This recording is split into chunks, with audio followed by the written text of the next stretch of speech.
Welcome to the Yeshiva Shalmaila. This is David Lichtenstein. It's Elul, and Elul is about Tefillah. Shulchan Aruch says that by the Sfardim, they get up, they start Slichas already from Rosh Chodesh. Ashkenazim start it in the next week, right? But it's certainly Tshuva, Tefillah, Tzedakah. So these are days of davening. Rosh Hashanah, Yom Kippur, Yom Adin. We spend the entire day basically in Shul. So we want to talk about Tefillah in Halachah and Hashkafa. And let me give you some of the questions we're going to discuss today. You know, Slichas, everybody's and you have an interlinear siddur, or maybe a siddur with a pirush. You're trying to understand. Well, is it better to say your one Slicha with kavanah and understanding, right? As a klal toiv ma'at bekavanah, shahar be'beloy bekavanah, than to just gallop through at 60 miles an hour with some minion? What's better? Would you rather if your child looks you in the eye and says, I love you, or runs out the door?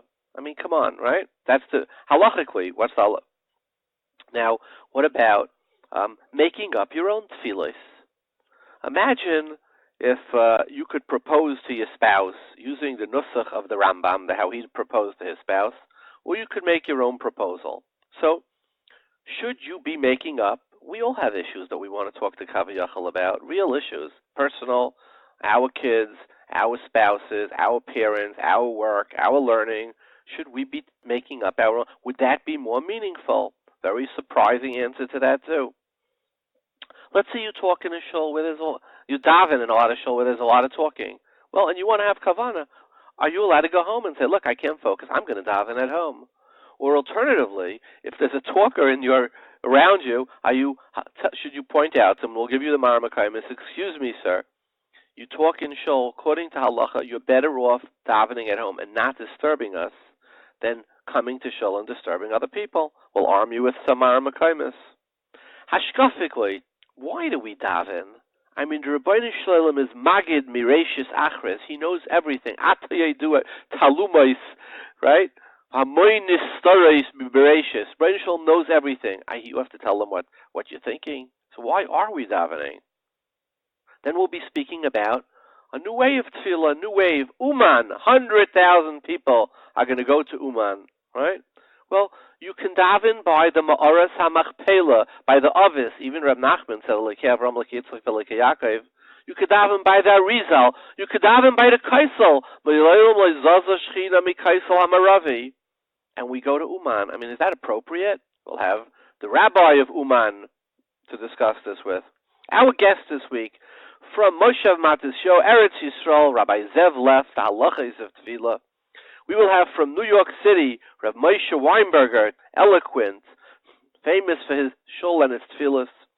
From London, and Hashkafa will be speaks Rabbi Yehoshua Hartman. He printed so far 36 volumes of the Maral, thousands of pages on Hashkafa and Tefillah.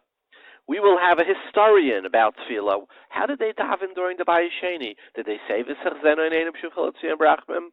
Did they have our nusach? Rabbi Yehudah Landi, a historian. And we will have the Rav of Uman, Rabbi Lankry, as well as one of his Nana Hasidim, Yosef Bernfeld, to discuss Uman in Hashkafa, Halachah, etc.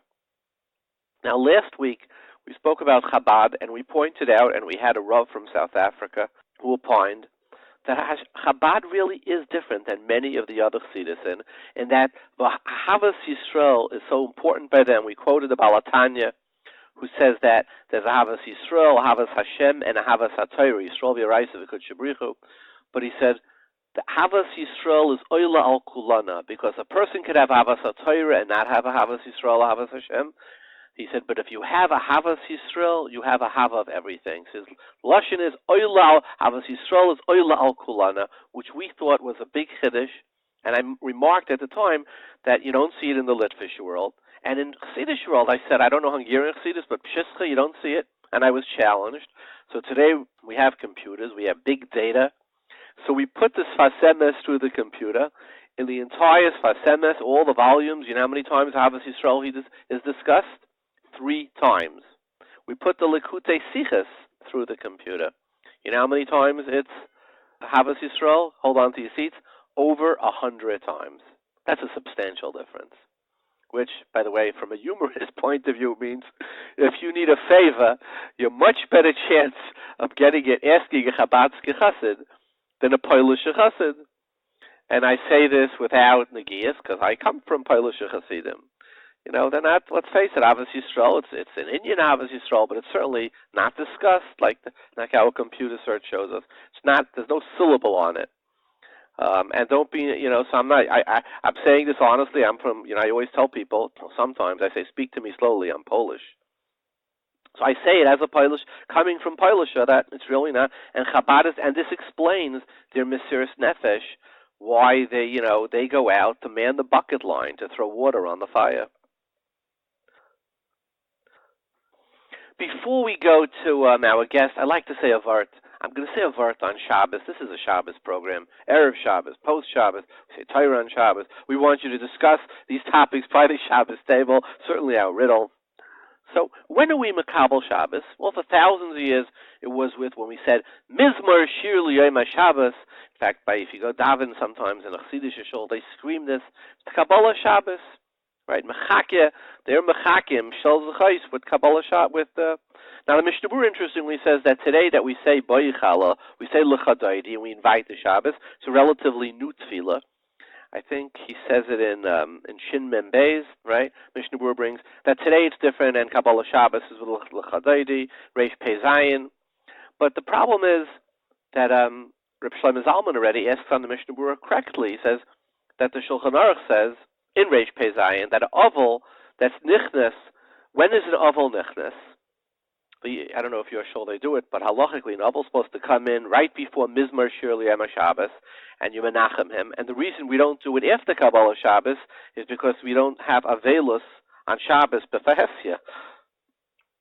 So being menachem the oval after Mizmor would not be allowable because it's avelus b'fahesya. So Shlomo Zalman correctly points out, according to the Mishnah Berurah, if Kabbalah Shabbos is l'chadaydi, the oval should come in l'chadaydi. We don't do that.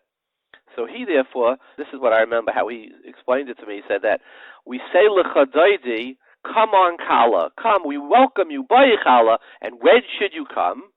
When is it? When I say Mizmor Shir L'Yom HaShabbos. That's how he believed halachically, from the fact that that we bring the oval in right before Mizmor Shir. But the end of the day is Mizmor Shir is Kabbalah Shabbos. Now you've said it thousands of times in your life. So when you think of it, what are you saying? It really sounds like something a farmer should talk about. Ish bar lo yeda, a fool, an ignorant person, uchsil, a fool, a yavan azais. Rishoyim grow like grass. Vayotzitzu, and they flourish. A tzaddik grows like a date tree, a tamar. I mean, really, is this the song of Shabbos? We scream so loudly. Maybe if you own a date farm someplace in the Negev, this is meaningful to you. So let me share with you a Torah that comes straight from heaven. And I saw this in the Maral. He says like this: nothing grows as fast as grass. You know, if you're building a building and you have to get a C of O, you have to have grass. So there's something called fast grass. It grows in 7 days. Grass is the easiest thing to grow. What's the slowest thing that grows? The Gemara says, if Adam makde dava shaloi bala ilam, can you sell something that hasn't come to the world? And the Gemara says, dekel lepereisav. Can I sell a dekel lepereisav? What's a dekel? A dekel is a tamar, it's a date tree. It seems to grow very slowly. It takes a long time for it to reach its height and to bear fruit. So they're really two polar opposites. So what is the song of Shabbos? Mizmor Shir L'Yom HaShabbos. Ish bar lo yeda. What they don't understand. B'frayach Rishoyim k'ma Yosef. Everything bad grows in a minute. Come on. How long does it take? How much training do you need to want to eat a juicy burger? Any taiva. It takes up as a chinuch for them. Right? Shoyer ben yoyma ikri shoyer. Right away, the chelik of the Bahamas in the person right away runs after the taiva, right? And bad midas, they don't need training, right? Vayotzitzu kol paya le'aven. Averis, they flourish. They're so easy to come by, right? Whereas by the tzaddik is katamar yifrach. It's like a davar shaloi ba'alaylam. It takes a long time. So when you put the two side by side. The question is, what's going to be successful? Which team should we go with? So what does the Navi say?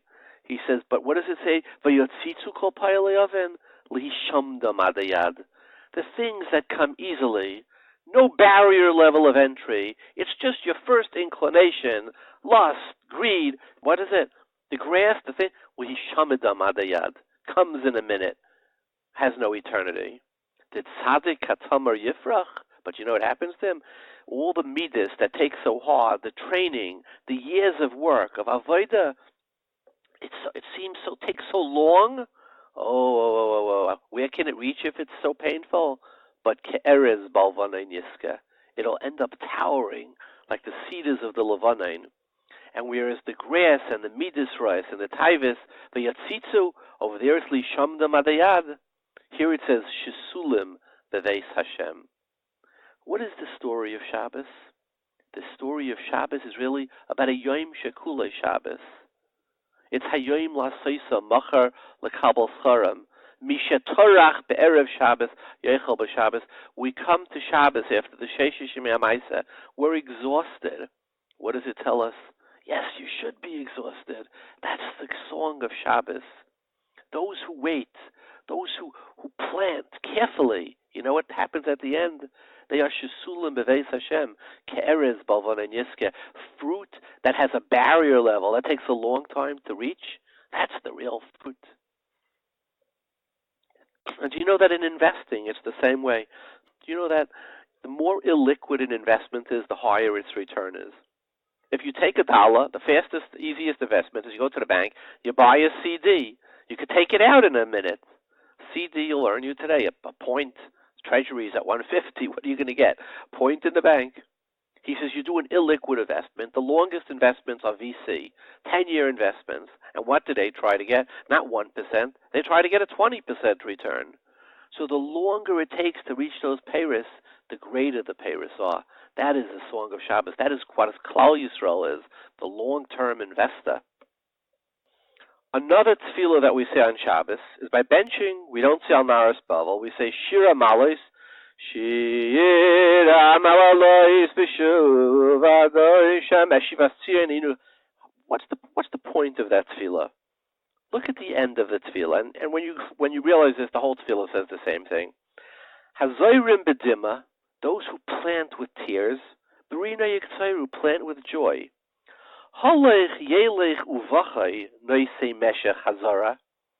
The man carrying, remember there were no tractors in those days. When you wanted to plant, the animal would plow the field, and then a person would come behind them carrying this huge wooden box on his back with seeds, and he'd put his arm in and cast the seeds. It was heavy. It was hot. There were no vending machines. It was a back-breaking work. So he was halach yoylech uvacha. He would cry. Noisei meshech hazar, the man counting the meshech, the instrument for seeding, right? But by yavoy verina, he would come back joyously. Noisei alu maisav. And that is the song of Shabbos. Mishetorach be'erev Shabbos, yochel b'Shabbos. Klal Yisrael is the Ummah, that's the Shomrei Shabbos. Well, next time we say Mizmor Shir Le'ema Shabbos, I think this gives us a new kavana and a new insight into this joyous tefillah of Kabbalah's Shabbos. Before we go to our guests, I want to ask the riddle of the week.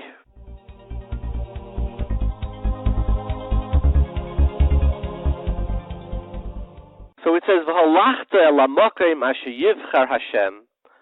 Right, the din of Havas Bikurim, and the Mishnah says in Bikurim Paragimel, "Kol balei umniyah shebirushalayim oimdim lefneim." When people used to come from far away, they would travel for weeks to bring their Bikurim. There was no cars, there were no highways, there were no trains, so they would stand up in respect. The shoyalim b'shloimam, the respect of the oile regel, the sojourner, and the Rav says, mishum dechaviva mitzvah b'shaita. They would stand up not just for the effort, but the chaviva mitzvah b'shaita. And then the Rav continues, umitamze oimdim mipnei noisei hamita shamespa. We have here a precedent, chaviva mitzvah b'shaita, stand up in front of the mace, right? The mitzvah levayas hames. Umipnei noisei hatinoik lebris mila, and we stand up for the kvata who's bringing him for the bris milah. Say baruch haba. Everybody stands up.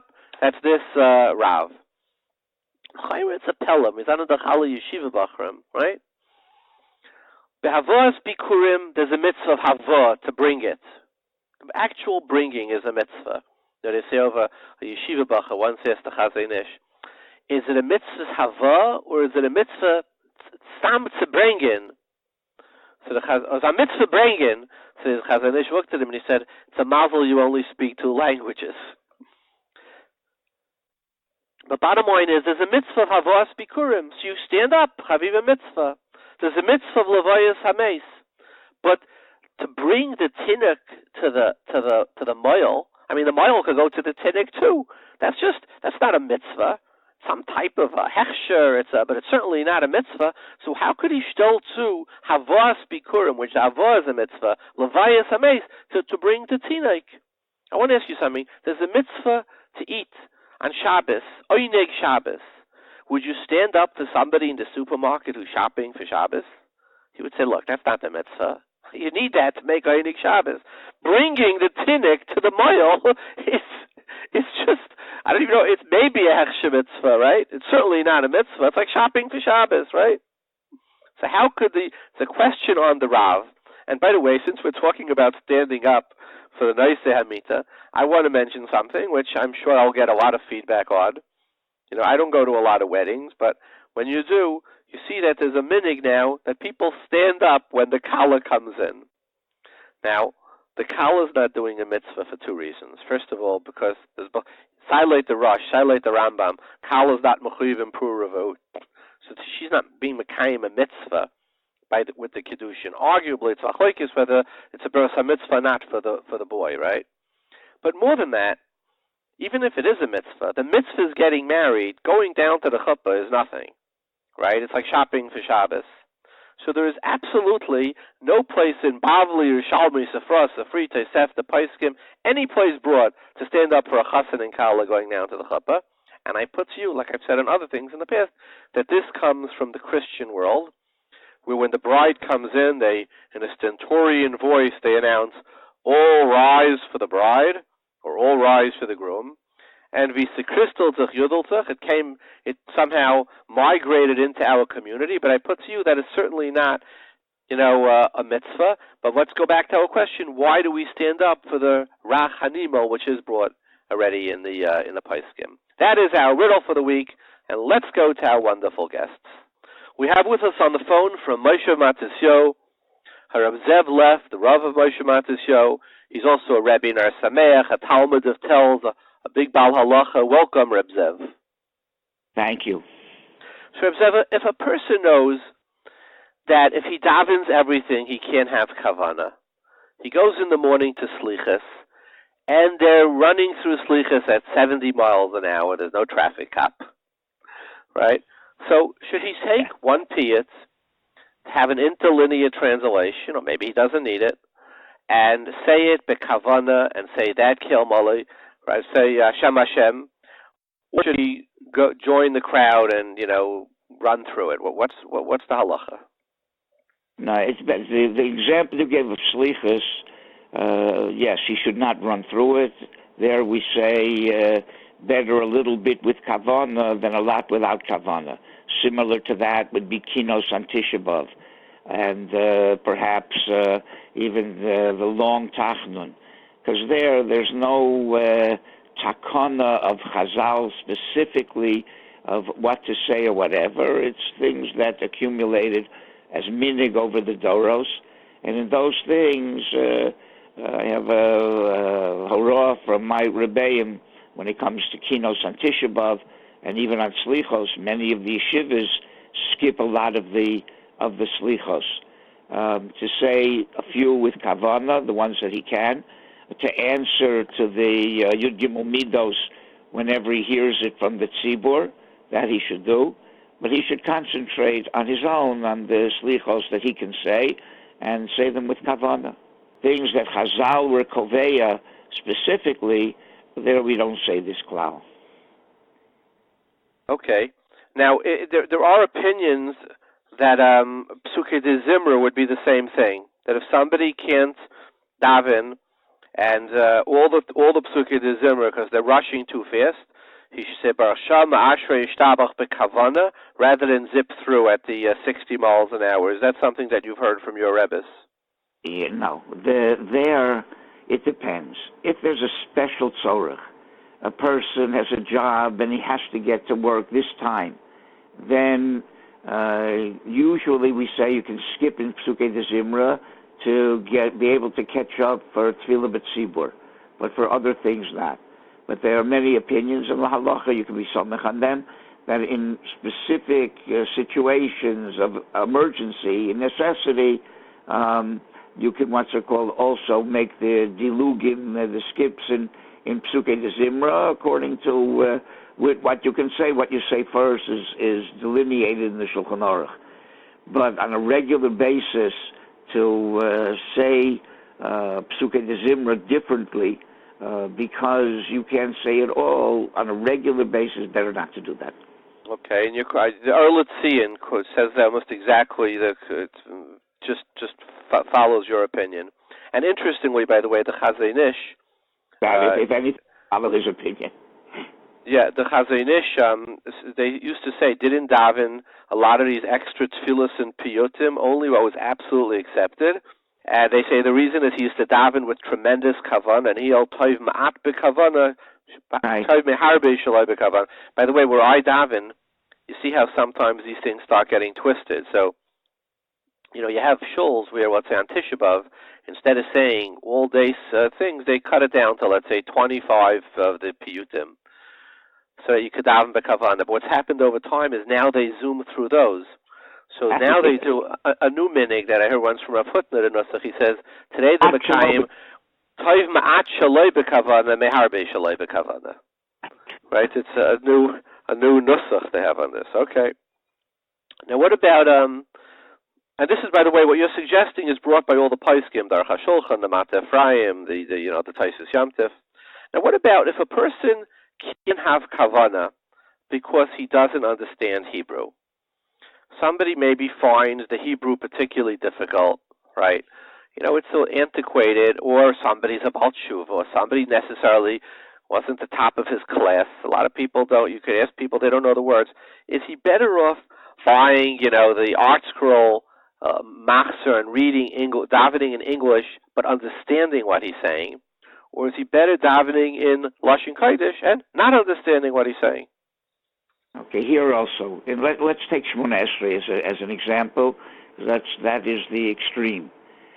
To daven, the Halachah, you can daven in any language. Rabbi Leff, let me interrupt you. Rabbi Leff, when you say Shemona Esrei is in the extreme, could you please educate our crowd as to why do you say that?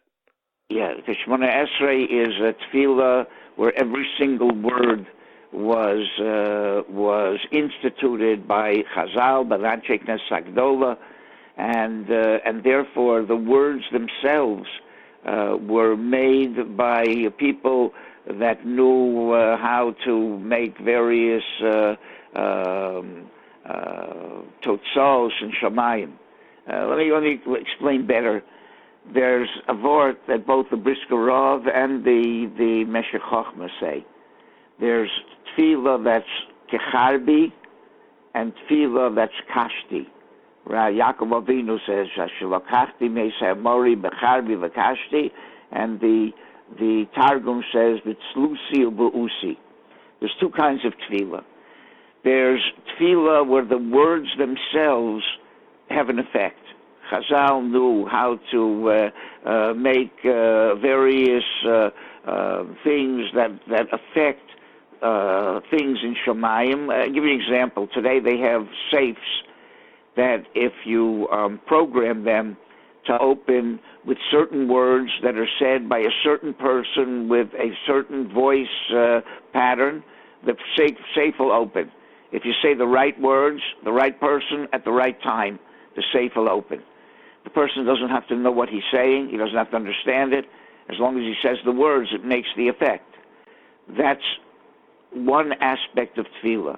The words themselves have an effect in Shamayim. They open up the gates of heaven.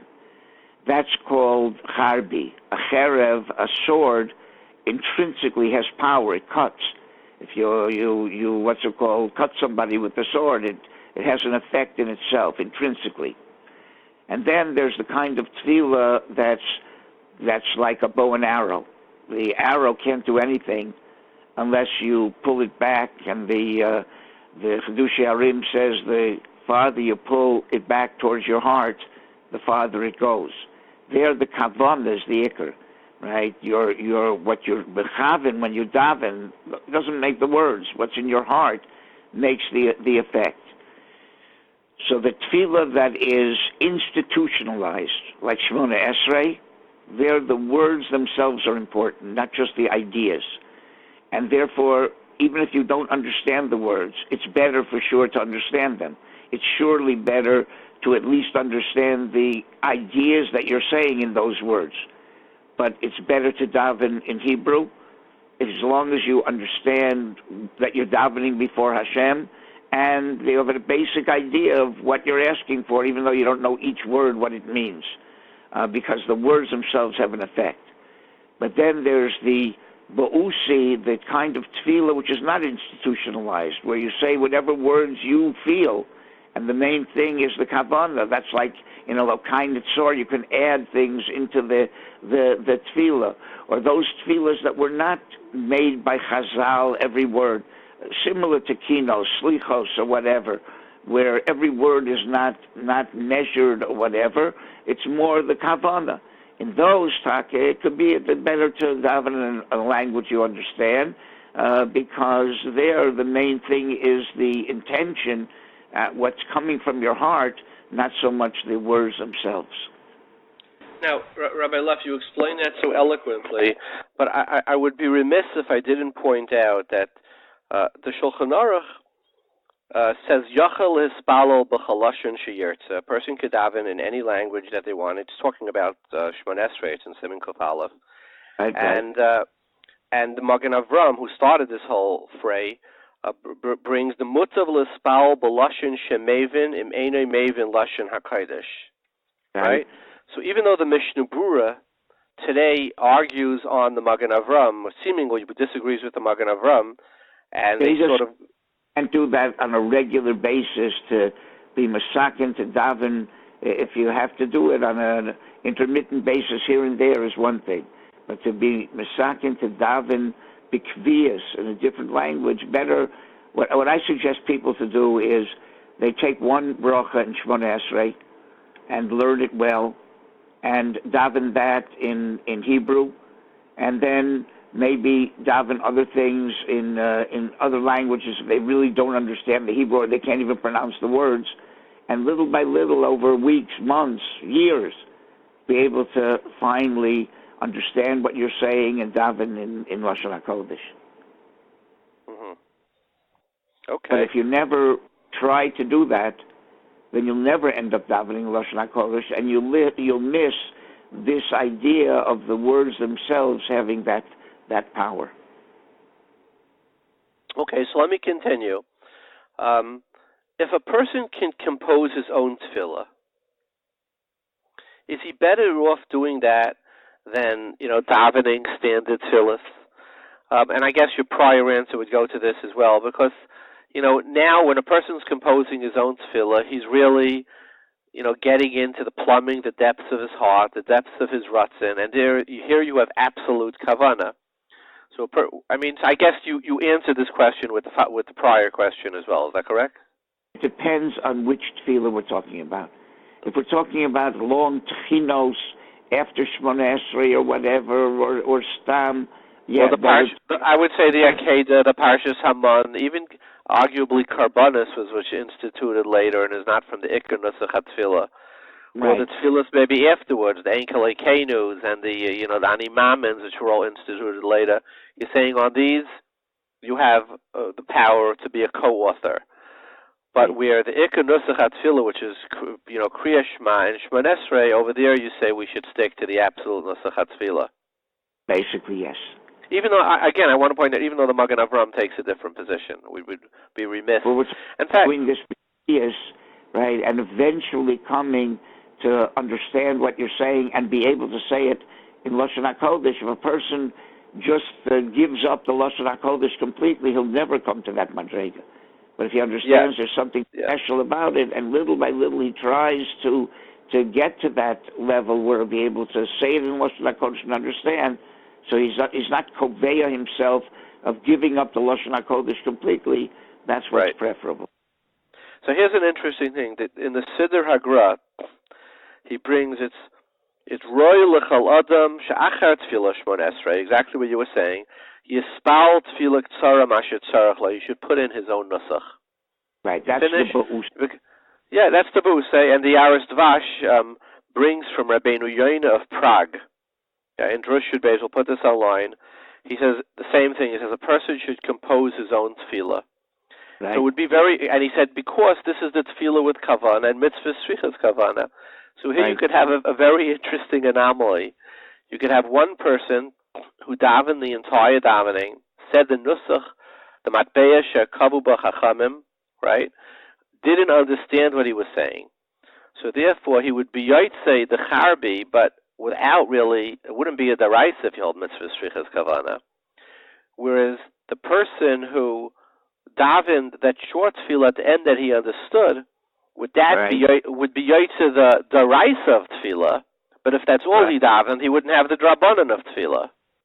Right. So he seems to have both the drabanan and the daraisa.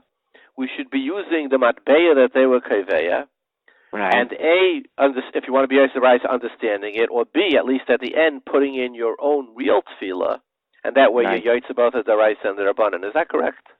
Yes, that sounds very good. So let me ask you. Could be that where Chazal were misakin that you have to say a certain nusach, even though that's only the Rabbanan, but there's a shaila whether if you're not yotzei the Rabbanan, it could be you're not yotzei the deraisa either. Here, Mistam, it's not like that, but there is such a shita. Now, let me ask you, Reb Zev, if a person only has a minyan that they talk in, people, is he better off davening b'yechidus or in a shul where they talk? It depends how bad the talking is. I think the Moshav says that if you're in a place where you could have minimal kavana, except you're being disturbed by either they daven too fast or there's people talking, but you still can daven with minimal kavana, then the maila of tefillah with tzibur, davening with a minyan, davening in a place where there is a minyan, is a very chosh of a thing. But if your kavana is destroyed because, like you said, they daven in such a way that if there was a traffic cop there, they would catch them for speeding, and or there's so much talking that you can't even hear yourself think, then probably it's better to daven at home. That's not a davening. And then let me ask you something else. If somebody has the Yetzer Hara to talk, there are people they can't stop yenting by davening. Are they better off not coming to shul and davening at home, or coming to shul and talking? Well, that's difficult to answer. So I'll tell you. I'll quote a Chidah. The Chidah in Pesach Einayim, right? He says, "Hamedaber sichas chulin bebeis hakneses toivloi shelo yavoi kol ikar." Says better off not to come. Right. I think it depends. And from the Gra we have the same thing. The Gra in his Igeris, his family, he says somebody who's nichshul b'diburim kelu, he's adefloi spal b'yechidus b'tech Beis than to come to shul and daven and shul talking. Fascinating, no? Yeah, I think if he's given up hope on himself, which I don't think a person should do, and he really feels that there's no way that he's going to ever change, then that's probably right. But if a person says, look, I know that it's wrong, and I'm going to make an effort to change, and I'm going to shul, and I know I'm not going to be 100% effective and not talk at all. But I'm going to try to minimize it as much as possible and improve over time. Then probably it's better. Otherwise, he's never going to go and daven with Tzibur. Better he should make an effort to try to change and improve, even if it takes time, as long as he's not disturbing other people and making it that they can't daven. If he's a mazik harabin, then better he should stay home. But right. He knows that he's not the one who's going to cause other people, because everybody's talking anyway, and he is going to make an effort to change, then probably it's better for him to go to shul and work on himself to gradually reach a level where he'll be able to really daven in shul the way he should. Right. And I'll share with you that, the Gemara says in Avodah Zarah and Daf Yotes, Ein adam loimid ela b'makim shali by chafetz. We all know that Gemara. So the Gilyonei Ashas stells to a Radvaz, and Radvaz says, just like he says, Ein adam loimid ela b'makim shali by chafetz. It's the same thing by davening. Right. And he says, and in the end of the tshuva he writes, Eloi de mistafina, for I were not fearful, I would say, a person is better off being mispal b'yachid than to daven with a group of people that he can't stand. Which means, but he says it luloi de mistafina. In other words, you were Mochavin. You said, look, it may be that way, but it's certainly a scary thing to implement, because this way at least there's hope for him, whereas the other way there's no more hope for him. Exactly. Right. Now, what about a yeshiva bacher who's a masmid? There are yeshiva bacherim, they learn literally every second. So you could come to shul, and they're davening long piyutim and sliches. Does he have a right to say, look, it's for me, all these piyutim are wonderful, but it's not the ikar atfilah shetiknu chazal. It's not the matbeya. It's not what it was. I would rather sit and learn and come. Sort of not say all the piyutim. And what would you say about something like a shiloh like that? Yeah, what does that mean? That he'll daven in a minyan where they don't say piyutim, or won't daven in a minyan at all? No, I would say the first rather than the latter. Yeah. So then, look, zman tefillah l'chud and zman Torah l'chud. We don't have today. The Shulchan Aruch says people that are Torasum, Nosum, like Rav Shimon Bar Yochai, that didn't have to daven. So people have to daven. So ad kedei kach that you can't sacrifice davening for learning. Rav Moshe holds person wants to learn late at night, and because of that miss davening in the morning, is not allowed to do that. He has to daven with a tzibur, even though it minimizes his learning to a certain degree, but you have to daven. The Hasidim Harishonim, so they daven taka a long time, but their Torah was improved because of their davening. So on the one hand, davening is important, and you can't sacrifice davening for learning's sake. On the other hand, it says the opposite too, that the Meisar Ozno Mishmoa Torah Gam Tfiloso Toeva. If a person cuts down on his Torah for the sake of davening extra that's not necessary, right, at the expense of his Torah, so that's also not proper. So there has to be a balance where a person davens at least what is mechuyev for everybody to daven, even if it curtails his Torah. At the other hand, to daven things that are not necessarily either his minig or the minig of all tziburim, and in order to be able to learn more, that he's able to do. And the Rosh in the Taisus Yamtiv and the Rechamudis actually says what you're saying. He says that places where the Mayra Harbe B'Tfila, right? He says Misha Yeshle Leiv Lahavin V'Lilmaid, somebody who's somebody wants to learn. Toivlei Tyrus Hashem Lilmaid, V'Yilei Dai B'Tfilois HaMechuyavois Me'anshe Knesses Hagdaila. So, for example, if there's two minyanim in the yeshiva, and one is a kalbach minyan where they're dancing and they're singing, and the other one is just quick to the minyan point, a guy who's ligging and learning, who's steiging and stark learning, he should probably daven with the minyan that is that's not Myra. Would you agree with that? %. Yeah. Okay. By the way, Psuki de Zimra need a minyan, Mikra Din, or Kabbalah Shabbos? So could, let's say, a masmid say, I'm going to say Psuki de Zimra by myself. They say it takes them too long. Or Kabbalah Shabbos with the Lachadoidis and the singing. Even in Lakewood, some Shabbosim, when I learned it, sometimes they would have a Baal Tefillah who sang and sang. Sometimes he wouldn't. He says, look, I'm going to come in for Baruch Hu.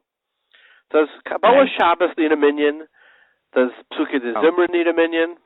Neither of those things. And the minig is by many people not to daven Psuki de Zimra, but Tzibur out loud even, and start with Yishtabach, and everybody davens at their own pace. Something like that. There's no chiyuv really to daven Psuki de Zimra, dafka with a minyan, even though it's ideal because your kavanah is better when everybody davens together and you're davening b'kol ram.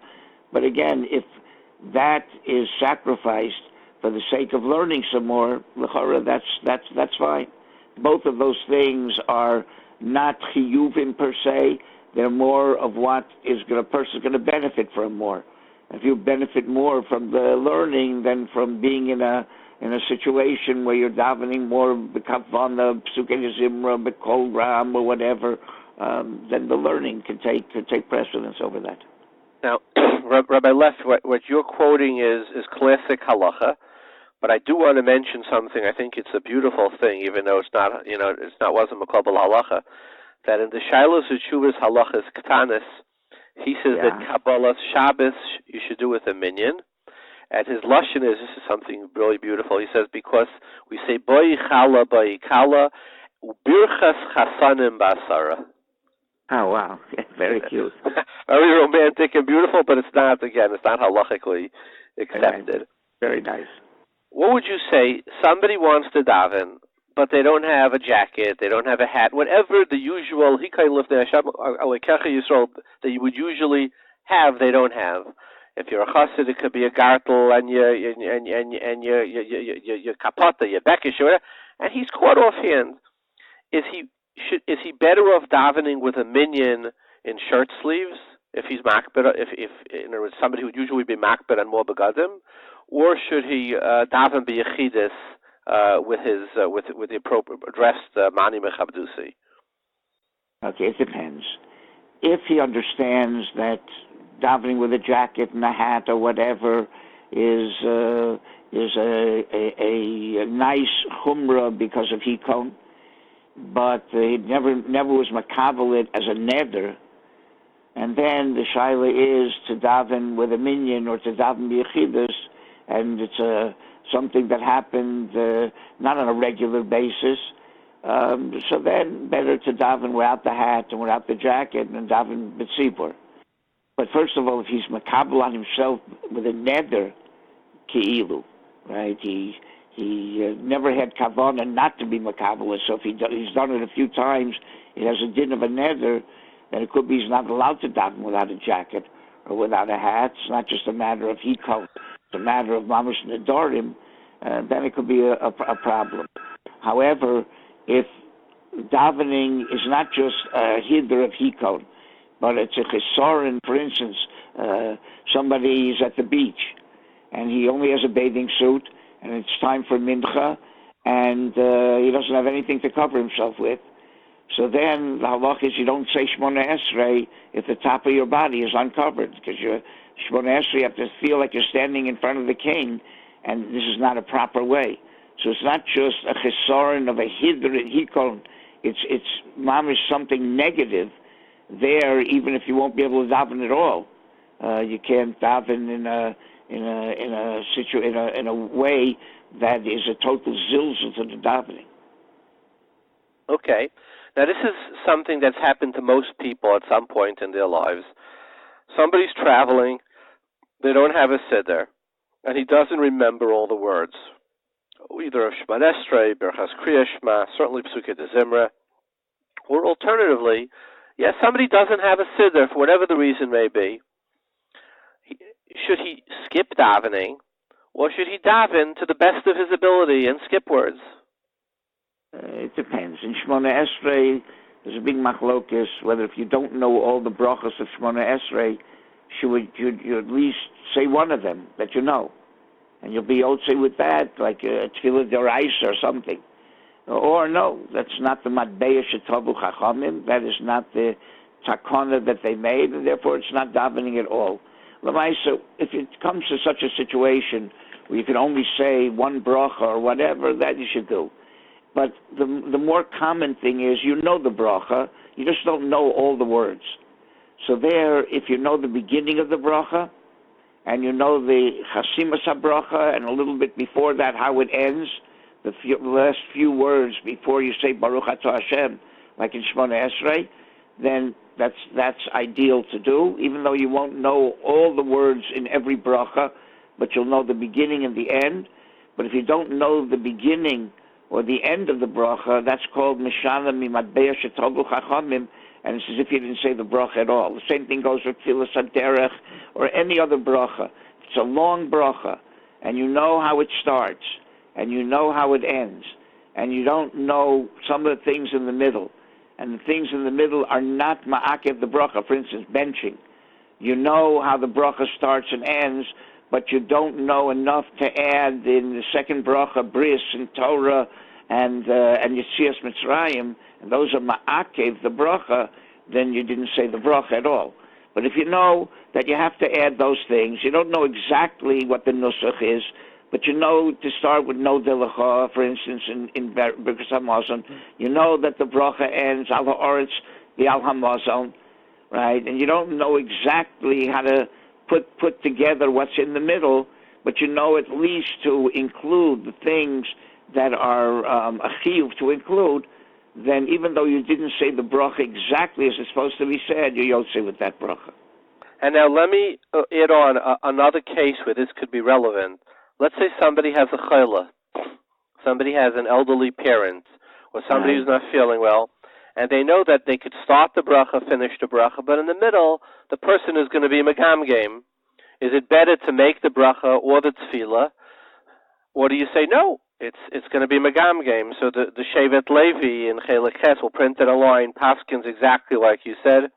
He says, since his kavanasa is l'toiva l'spal karocha, but the emtze, he says, toifsei machwas hadilug, right? It's not called the Moitzi Shem Shemayim Atala, and you should do it that way, right? Mitzvah gedayla limtzei schus l'hapay b'sus Talmidei Chacham. He's talking about elderly Talmidei Chachamim in a nursing home who just in the middle they would skip, they could, and he says you should do exactly like you suggested. So it's more than just being in your huppets and not having a siddur. It has more relevant questions as well. Okay, let me leave you with a question that happens to me very often. I have to daven someplace, and whatever the reason may be, there are certain kulas in Klal Yisrael that became sort of have spread. Let's say skipping tachnun. Right. It's somebody's yard site. I'm sure it was a good deed, but it's not Moshe Rabbeinu, right? Right. And, they skip Tachnun Stam Mincha time. They never say Tachnun for some reason. I don't know why. So you're Yerei Shamayim. You're saying, look, if they skipped Ashrei, I would say Ashrei. If they skipped some other part of the davening, if they skipped Baruch Shamar, I would say. If you say, okay, we got off a few minutes early. The shuls, they skip Tachnun and they go straight through. They don't even say Racham. I've seen so. Right. Do you say that, or you say, listen, I'm going to say Tachnun. I won't do it in the shul here because I don't want to be B'kayim Moises guy to do. I don't want to make a machlekes. I'll go into the Vaybe shul and I'll say Tachnun. Or do you say, look, since you're part of this sibur, this shul, this thing, you got a card, a free card, a free pass. No, I have a hora mamish in this Indian from Rabbi Yosef. That's all. Okay. He said in a place where they skip Tachnun, and there's no halachic reason to do it. So he said that's not a minig that you can say Losis Godadu. It's a toes. That's not a minig. Losis Godadu wasn't said on Ta'uyos. However, you don't want to make machlokas. But he says you have to say Tachnun. You should do it in a way that it's not obvious that you're saying Tachnun. Perhaps not to fall Nefilas Apayim when you say it, or to do it after, even though it's better there shouldn't be mafsik between Shemona Esrei and Tachnun, but he says you definitely have to say it. You can't say, well, I'm doing the minig amakom. There is no minig, it's a toes. and you should do it in a way though that doesn't make machlokes. No, but what about if it's some minor, yard site, which to you is just totally unremarkable, and really, even according to the Shulchan Aruch, it's on very rare occasion. The Shulchan Aruch just has a few places where they say you should skip Tachanun, but it is genuine. There is such a minig. They're saying for their Rebbe's yard site. You never heard of their Rebbe. Would Rabbi Yashiv call that as something that is a toast? So we would say, look, they have a what to be signed on. Places that Keseder, Mincha time don't say Tachanun. Not because it's somebody's yard site. Well, but there are shuls that never say Tachanun in the morning, because if you open up the Sefer yard sites, there is a yard site on just about every day. What would Rabbi Yashiv say about something like that? Hey, I don't know if he was talking about that. My gut feeling is that since there's no halachic basis for not saying Tachanun, even on Moshe Rabbeinu's yard site, right? The Moshav says specifically when you don't say Tachanun, right? And Mustama, he was talking about those times too. Well, Rabbi Leff, it's always a schus and an honor to have you with us. Haksiva v'chasima taiva. Gam lemar, and thank you for the schus. Bye-bye. We have with us on the line Rav Moshe Weinberger. He is the Rav of Aish Kodesh in Woodmere, New York. He's also the Mashgiach Ruchni at Yeshivas Rabbi Yitzchak Elchanan. Welcome, Rabbi Weinberger. Thank you. So, from what I understand, that your shul is one of the most packed, exciting, full shuls in all of the 5 towns. Well, maybe one of the most interesting in all of New York. And many of the mispalim who go there say that they never had a connection to tefillah, and they never had a connection to a shul before they daven by you. In fact, people move into the neighborhood just to be able to daven by you. Could you give us share some of the ethos, some of the, how did you manage to do this? Well, first of all, to say that I managed to do it, it would be taking too much credit. I believe from the beginning, that with all of the education and all of the exposure to sophisticated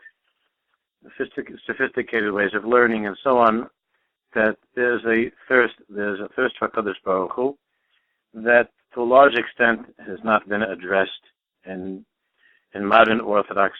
When I say modern Orthodox, I mean across the spectrum of Orthodoxy. I mean in modern times, from the most Hasidish to the most modern of our brothers and sisters, that this thirst for a connection to Kodesh Baruch Hu, to a large extent, has not been addressed.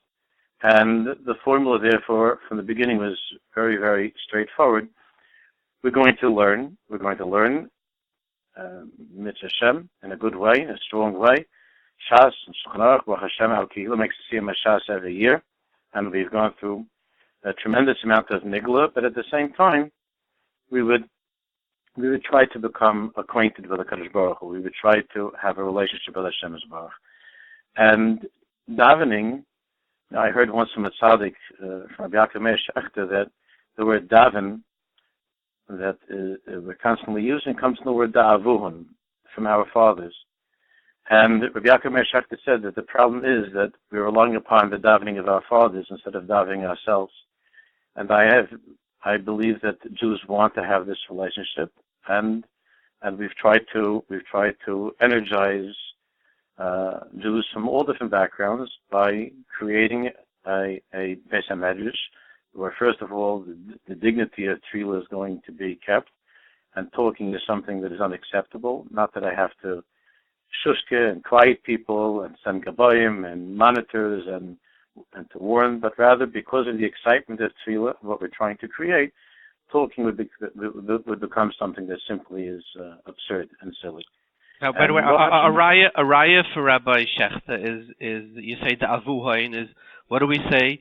Tefillah avos tiknam, and the Rambam brings it in Hilchos Tefillah. So we have a right. So the tefillahs that come from the avos, we have to connect to these tefillahs ourselves, not just to remember that the avos tiknam, but how are we misak in our tefillahs? And it's important for us to have that connection.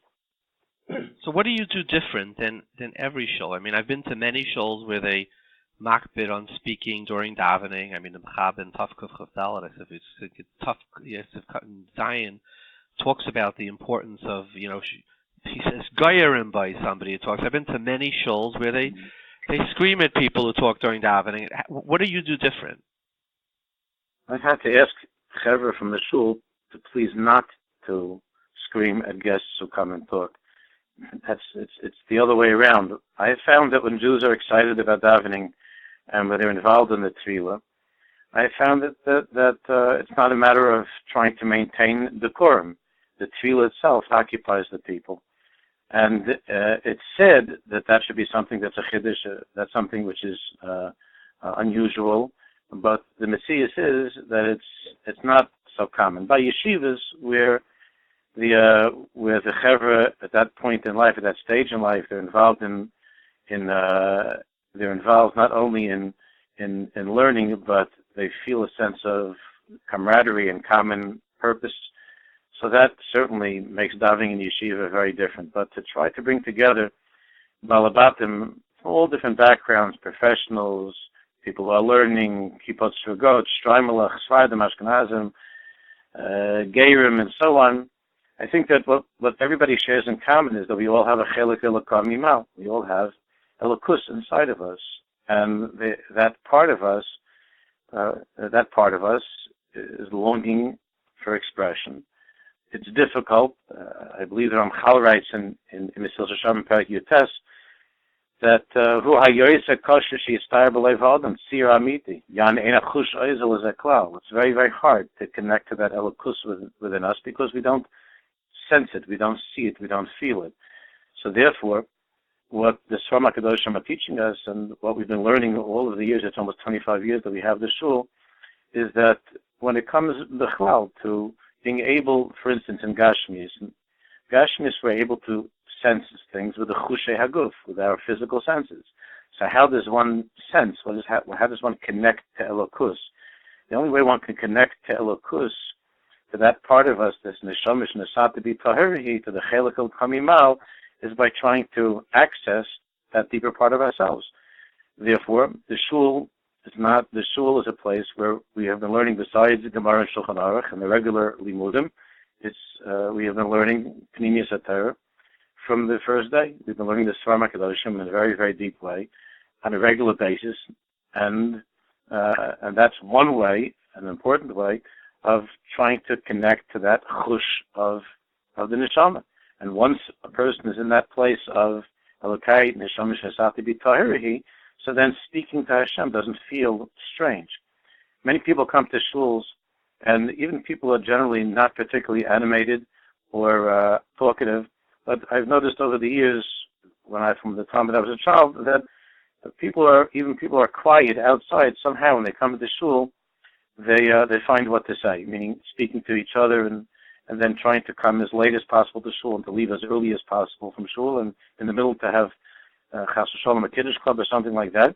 And it's very, very clear that people are uncomfortable in shul. They know it's a place where they're supposed to be speaking to the Bari Olam, but they don't have a relationship with the Bari Olam. So what are you supposed to do in this place? So it's just an uncomfortable situation, and talking to your friend has replaced talking to HaKadosh Baruch. So if I'm a 55 or a 60-year-old Rav and I'm listening to this program, and I'm well aware that the spiritual devastation that modern life does to us, for those who work in any big city or maybe even in any small city, give us 3 pointers. You say, dear Rav, this is what I would do. Give us 1, 2, and 3. Dear Heilige Rav, whoever you are and wherever you are, I would say first, anivus. First, anivus, the humility to admit that something has changed over the past 35, 40 years. There are different kufis. The Gemara talks about this in Even Shlomo, in the 9th parak. How Hashem's Baruch is manhig the world with different midas and different spheres and different kufis of time. That what spoke to you 35, 40 years ago is not necessarily speaking to the people who are sitting in your Beis Medrash. So, Aleph, acknowledge that. Be humble and recognize that changes have taken place, and you have to try to adjust your way of thinking, your way of learning, and your way of teaching. Bais,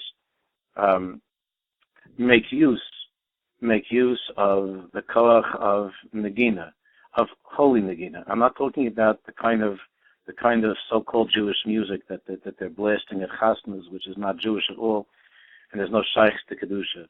Access music of kedusha. When we started this in the shul years ago, bringing different menagnim who know how to sing the gunam of kedusha, so there were places all over that were making fun of this. Now they're all imitating it, and they're all trying to get these people to come and to have Kabbalah Shabbos and so on. So make use of the koach. Could you mention, like, for example, like what type of menagnim you like? Like, I could mention, but it's not if I mention names, it's not to the exclusion of people that I'm forgetting. Not to the exclusion.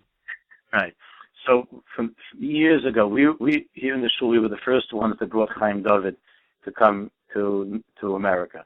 Later on, Shlomo Katz. We started with Shlomo Katz and his brother Eitan. Every single year we fly in Yosef Karduna. We have a Hilula for the PSS and his yard site, and there are over 1,000 Machshavah that come to that, and we sing together with Yosef Karduna, who brings the violinists with him, an amazing guy, Gadi Pugat Shemet Yisrael. And there are many others over the years that we've had.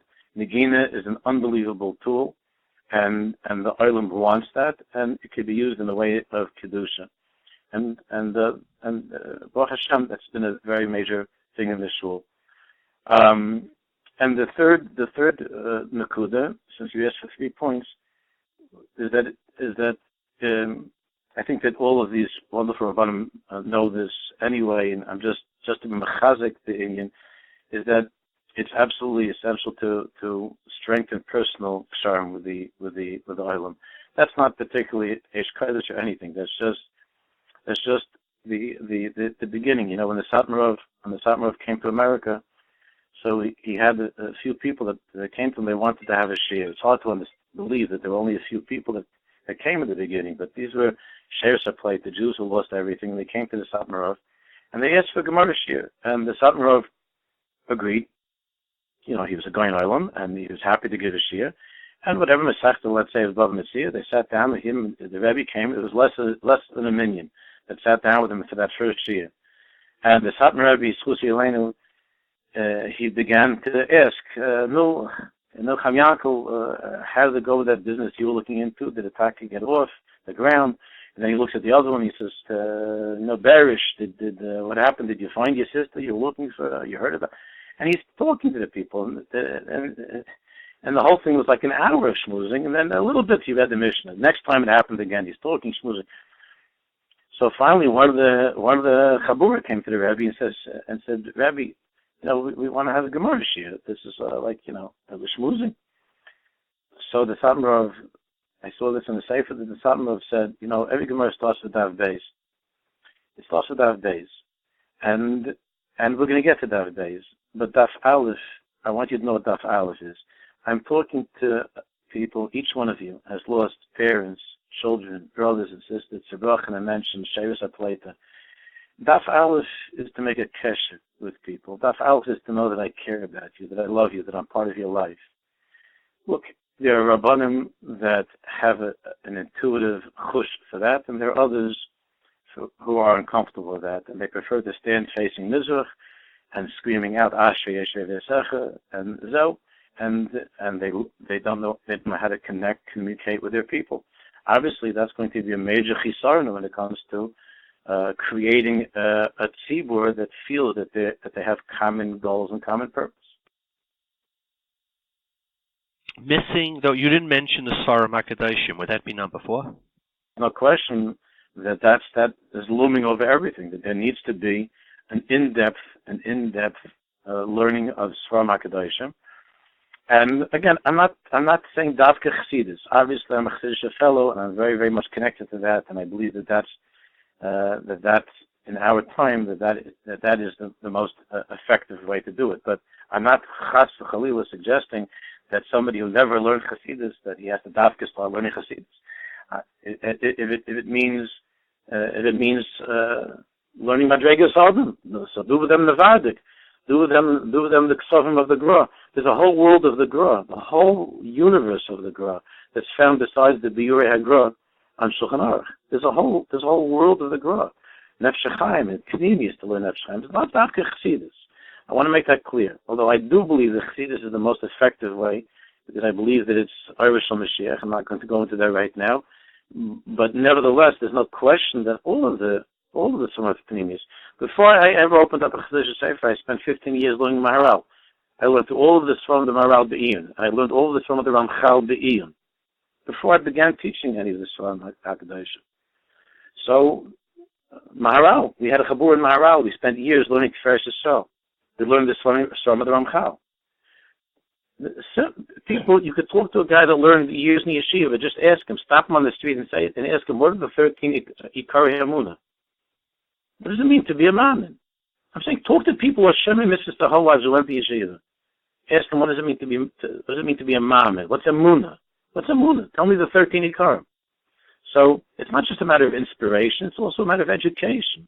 When a Jew knows the 13 Ikarim and he lives in that world of the 13 Ikarim, and he's an Ani Mammon Yid, and he works on his Amuna, then obviously that's going to make a difference in his davening. It's going to make a difference in his avodah. It's going to make a difference in his learning as well.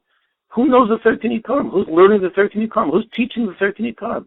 I've done this. I've asked guys that learned in Kodesh for 10 years. Just tell me 6 out of the 13 Ikarim, 6.5 out of the 13 Ikarim. They start to funfering. They can't even say the Ikarim. So what's going to be? So how do you say Shema Yisrael if you don't know what it means? Shema Yisrael. What does it mean? Who's Hashem? What's Elokeinu? What does it mean Echad? What does it mean Echad? What does it mean V'ahavtas Hashem Lokecha? What does that mean V'ahavtas Hashem Lokecha? It's the mitzvah deraisa. Ahavas Hashem. What does it mean V'ahavtas Hashem Lokecha? No. So we have to learn these things. Rabbi say this is Moshe Weinberger, one of the most successful Rabbanim in America today, who tells us that it says that really today there is Leit Sama Lamayim Kiyim L'Shmaya Dvar Hashem. It's just we have to be able to tune in and figure out how do we reach those who are Sama L'Dvar Hashem. How we megale it. Rabbi Weinberger, thank you very much for joining us. Thank you for listening. We have the honor of having with us on the phone Rabbi Yehoshua Hartman. He has the Mechaber of the Hagoyis, the new Maral, 36 volumes of the Maral. You see it in every Sfarim store. You definitely have one of them, maybe the whole set in your home. He's been working on it for over 30 years. He's the head of the Beis Medrash in London. He has a few hundred Bachrim in his Beis Medrash and Hasmonean in London. He's a Talmid of both two of my Rabbeim, the Goyin Rabbi Hutner, the Baal Pachad Yitzchak. He was a Talmid of Rabbi Shapiro. We learned together in Eretz Yisrael. It's an honor to have you with us, Rabbi Yehoshua. Shalom Aleichem, Reb David.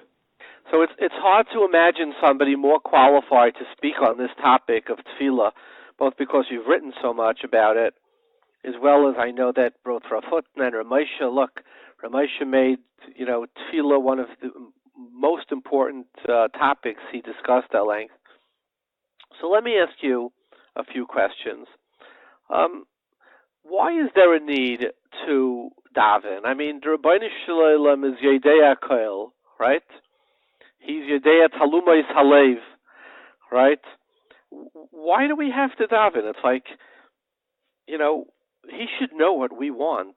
He's omnipotent. What's the whole purpose of it? Okay, that's a very good question. The Maral in the Siv HaAvodah Perek Bais brings that question in the name of Yesh Makshim, and he's referring to the Sefer Hikarim. And his approach is the following. Yes, HaKadosh Baruch Hu knows what we need and what we want. But as long as I do not verbalize it with my Koach HaDibur, that means it did not yet hit home. Meaning, a person's essence has to cry out to HaKadosh Baruch Hu and tell him, Hashem, please help me. Because Tefillah is a form of connection and a form of a relationship with HaKadosh Baruch Hu. It's not just, this is what you need, here, I'll give it to you. Rather, it's a kesher, it's a shaykhis. And as long as we did not express it in our dibur, that means it's not really an urgent point. The Maral goes on to say a chiddush that by tzaddikim, that their life is their thought. In Machshavah, HaKadosh Baruch Hu will answer their thoughts as well. Meaning, as long as it's something that really bothers me, as long as it's something that my life is hanging on it, then HaKadosh Baruch Hu will reply. But how do I show HaKadosh Baruch Hu that it's something really so part and parcel of what I am? Regular people, they are on the level of medabrim, and their way of expressing this point is through dibur. You see, when something hurts you, you scream out and you say, ow, it hurts. You don't gain anything by saying that, but that's how we express ourselves. There are Bali Madrega, that their life is Chaim Machshavah, and they are living in that higher sphere, and for them, truly, Machshavah also would be enough for HaKadosh Baruch Hu to reply in a positive way. So would it be fair to say, Rabbi Yehoshua, that just like in a relationship, a husband and a wife, even if they know what each other's wants, if they don't speak, they're missing a certain connection in the relationship. So too in our relationship with Kaviyachal, if we don't ask and we don't speak, that connection is missing? 100%. But again, there could be a couple of a husband and wife that they're so connected to each other that they understand each other by just looking at each other, which could also be with HaKadosh Baruch Hu. But that's a very high madrega. And that's what the Maral Mechadesh, that by true tzaddikim, HaKadosh Baruch Hu will answer their rotzen, even if they don't express it.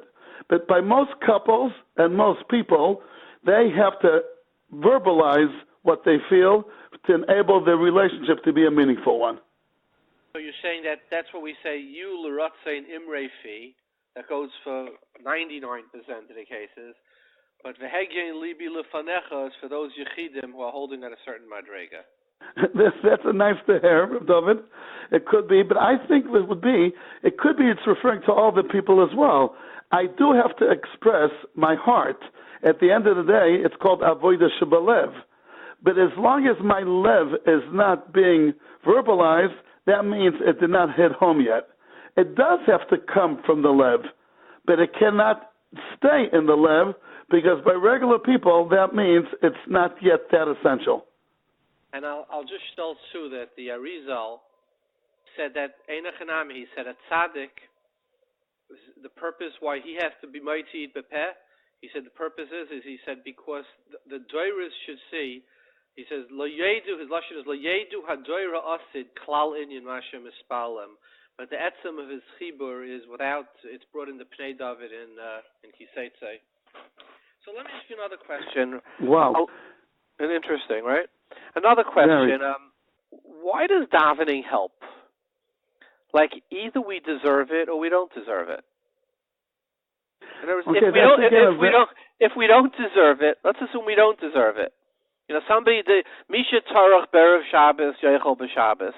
You have a guy at Mamish Garnish Gita, and then he comes to daven. So, look, if you deserved it, your Maisim should. Or alternatively, would you say then that the person who doesn't deserve it, Einachanami, the Tefillah won't help, but even if you deserve it, you still have to articulate it?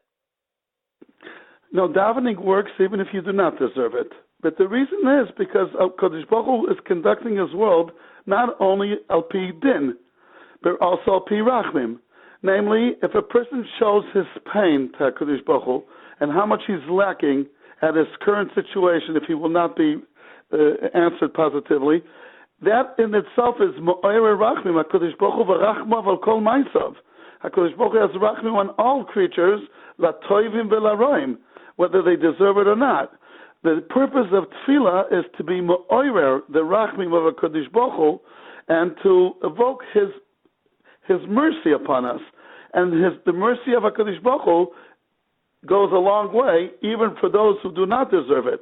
However, those who do deserve it, they probably will get it anyway, that's the truth, but then it will be deducted from their cheshbon in Olam Haba. Meaning, sometimes a person does, I'll give you an example.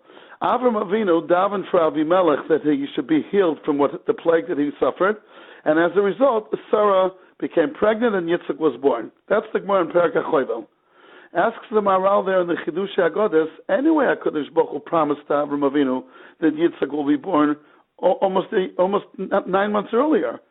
So why do you have to say that it's because of what happened with Avimelech, and that Avram Avinu davened on the behalf of Avimelech? Answers the Maharal, Yitzchak would have been born anyway, that's for sure, because HaKadosh Baruch Hu already promised him. But if it wouldn't have come through the vehicle of Tefillah, then it would have deducted a major part of the schar of Olam Haba, which is awaiting to Avram Avinu. Now that it came through Tefillah, it's for free. Meaning, the side is, since Tefillah is Rachmim and Bakoshes Rachmim, it's not on the expense of your Schusim in Olam Haba. But if a person does not daven for something, and yet he has it, if a person does not daven for health, and he's healthy, a person's not davening for nachas from the children, and Baruch Hashem, he has nachas, it's coming from somewhere, because nothing's for nothing. So to reiterate, there are two mahalchim how to be zoicha. One is through good deeds, and the other way is not through good deeds, but through tefillah. And you're saying that when you do it because you deserve it, well, it's like a bank account. When you do it through tefillah, through the mode of rachmim, A, you don't have to deserve it, and B, it doesn't come out of your bank account. Right. I'll give you an example, Rabbi David. The Ramban on Moshe Rabbeinu, when Moshe Rabbeinu was telling HaKadosh Baruch Hu that he cannot be the representative of HaKadosh Baruch Hu to Paro since he has a speech impediment.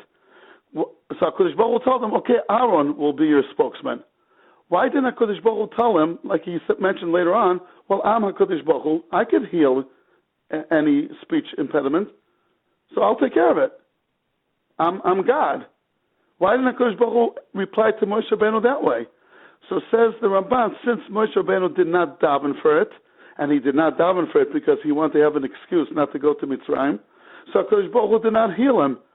So meaning, by Moshe Rabbeinu, I guess, removing his speech impediment needed an extra schus, and as long as Moshe Rabbeinu was not davening for it, he won't get it. So HaKadosh Baruch Hu told him, okay, you have a speech impediment? Okay, fine. So Aaron HaKohen will be your spokesman. But HaKadosh Baruch Hu could have said, I'll take care of it, and he could have done it in a split second. But since Moshe Rabbeinu refrained from davening, it did not happen. Right. So let me ask you a continual question on this. If the purpose of tefillah is to create that connection, right? In other words, all of tefillah, all of dibur is about communication. The famous question: if a tree falls in the forest, did it? And nobody's there to hear the sound. Did the sound actually occur? Because all sound is to create all of media. All of it is about connecting to others, and that's the purpose of tefillah. So then, why do we daven in l'shainis that Chazal made? Like, imagine if you proposed to your wife and you said to her, "Listen, I want to propose to you. I'm going to use the lashon that Chazal, that Rav Hutner proposed to his Kala, or how the Rambam proposed." I don't think it would be very romantic. So if the purpose of tefillah is to make that connection, why don't we sort of get up in shul and at least, quietly take out a piece of paper and write a letter or say, look, Rabbi Shalom, these are my issues. This is what I'm having. Yesterday I had a migraine headache. My son is doing miserably in school. I have to thank you so much for the way, me and my wife, whatever it is, as opposed to saying, Halukah, doesn't that go against the very essence of what you're saying? Okay, that's an excellent question. Again, the Maharal and the Chaim is Mechadish on his commentary on Pirkei Avos that it's preferable to daven not from a sitter than from a sitter. Because if you daven not from a sitter, it may flow more naturally from your heart. He says, but if you do need a sitter for kavana, so daven so then use the sitter, of course. But otherwise, it's preferable to daven without a sitter. And like you said before, if someone would propose to his wife by reading a note, I don't know how well that would go down. But the nekuda is, you're allowed to add all these tefillahs, even in the Shmoneh Esrei. In each bracha and refa'enu, you're allowed to add, in your language, even in English or any language, a personal bakosha. It's not coming to replace the personal bakoshas. It's just coming to help you. that since we are people that we find it difficult to be mechaven, and Anshe Knesset Gdola included all the soidis in it, so the Anshe Knesset Gdola are coming to help us in saying, here is a good way to address HaKadosh Baruch Hu. But by no means do they mean to say, and don't add anything of your own. If a person in Rifa'enu, there's even in every siddur, there's added a little bakasha if you want to add something personal. But in any bakasha of tefillah, halachically, and you Baruch Hashem know these halachas, you are allowed to add your personal bakasha in any language that you want. But since we find it difficult to have true kavanah, so Chazal gave us the lashonis that we could use, which will help us, but not to replace our personal pleas, but just to be the base of the way we're going to address the Kodesh Baruch Hu. So I want to add on to what you're saying, an interesting thing. You know, the Isha Yisrael from the Gra echoes what you're saying. He says that a person should every day be kavanas halev. He should make his own tefillah, right? He says achat it's a Gemara, right? David, it's a Gemara, but that a tefillah keva, the Gemara in Brachas is what's called the person should not make his tefillah keva she'eno yochel lechadish, brother. He's not adding anything new. Right. That's the Gemara in Brachas. And the Yaros Dvash in Beis, he adds on to this. He brings it from Rabbi Yoina of Prague. He says that, very interesting, he says the tefillah of the Raisa Avada needs kavanas halev. So if somebody davens the entire davening in the lashon of Chazal without kavanah, right? He may have done the nusach what Chazal, his person's not able to be meshanim at Beis at Tefillah. So the din of Chazal of Yishanim at Beis at Tefillah, he was Yaitza, but the deraisa of Tefillah, he was not Yaitza. Whereas if somebody at the end of the davening says heartfelt the things that are bothering him, he's Yaitza then the Tefillah deraisa, because that's the point where he has kavanah. So you have you could have a very ironic situation where one person davens an entire davening from the Siddur, doesn't have kavanah, it's not meaningful to him, and is not Yaitza deraisa, is just the drabanan. Where you have somebody who just said his own tefillah is Yaitza the deraisa and not Yaitza the drabanan. Very interesting. Interesting, right? You know, along those lines, David, I would like to add that Rav Hutner Zatzal writes in the Pachad Yitzchak, if someone would be asked the following question, what's the truth? What are the two following statements are true? Which one's true? Because there's tsaras, people daven, or because people daven, there's tsaras? Yes, so everybody would say. I think it's in the Maimer Hafti, right? And right, exactly. Beautiful Maimer. That's right. Yeah, that's right. And he says that both are true. Now, what does it mean? The first one, of course, makes sense. When people have tzaras, they daven. But also, since there's a concept of tefillah in the world, HaKadosh Baruch Hu brings tzaras sometimes to urge us to daven. Lama hiyu ha'avos hakurim. Why were the ancestors barren? Avram, Yitzchak, Yaakov was the only one that he personally was never barren because he's called Chaim. And Mishael Lubanim Choshev Kumes, and Yaakov Avinu, he's someone that was never barren. But all the others in the Yemaris were. So HaKadosh Baruch Hu made them barren because HaKadosh Baruch Hu mesavel tefillah tzadikim. Meaning, if there wouldn't have been a concept of tefillah in the world, they might have not been barren. But even the Avos HaKadoshim, who were the ones who were mechadish tefillah, even in their high madrega, there was a need to inflict upon them tsar to bring out the tefillah which HaKadosh Baruch Hu wanted, which otherwise might have not happened even by the Avos HaKadoshim. Right. It's a little bit like a father could give his son the allowance once a year, and then he never has to ask his father. The little boy never has to come. Or he could say, I'm going to give it to you every week, and this way every week he reconstitutes the relationship. Again, David, you're quoting a Gemara. It's a Gemara in Maseches Yuma. At the end of Maseches Yuma, that the Talmid Rabbi Shimon ben Yochai asked him, Rabbi Shimon ben Yochai, how come HaKadosh Baruch Hu brought the man on a daily basis? Why not once a year? Why not whatever? Why daily? Says the Medrash, answers the Gemara. The Rabbi Shimon ben Yochai said to them that if it would come once a year, they were mechavan to HaKadosh Baruch Hu once a year. Right. However, mi sheyesh lo arba or chamisha banim, interesting, the Gemara said that's here. Someone who has 4 or 5 children, and at night he goes to sleep and there's no food in the cupboards or in the closets in those days. he would mechaven his Leff to HaKadosh Baruch Hu on a daily basis. Right. And I'll tell you, I'll add on to this. There's a story. The Rebbe Rabbunim of Pshischa, a Chassid came to him, and he said, it says by the snake, the Rebbeinu Shalom was makal the nachash, afa teichal kol yemei chayecha. You always eat earth. So he understood it literally that a snake eats earth. He said to Rebbe Rabbunim, the Jews today, obesity is an issue, and diabetes is an issue from overcalorification. In those days, people died of hunger. Right? Rav Kook, Zechariah Levrach, his first wife died of starvation. She died of malnutrition, of hunger. So a Yid came to Rabbunim. He said, what's so bad if he eats earth? At least he has food every day. So Rabbunim said, it's true he has food every day, but he doesn't have anymore what to be mispal for. And that was the curse. Exactly. If you have everything, you don't have the urge to address the Kodesh Baruch Hu. It's known with the Chazon Ish. The Chazon Ish was known as a great davener, and people would come to him with all their tzaras, and they would ask him to daven on their behalf. And this was the Ma'asim B'chol Yom, that someone came to the Chazon Ish and asked the Chazon Ish to daven for him, which the Chazon Ish did. And then he came up to the Chazon Ish a year later.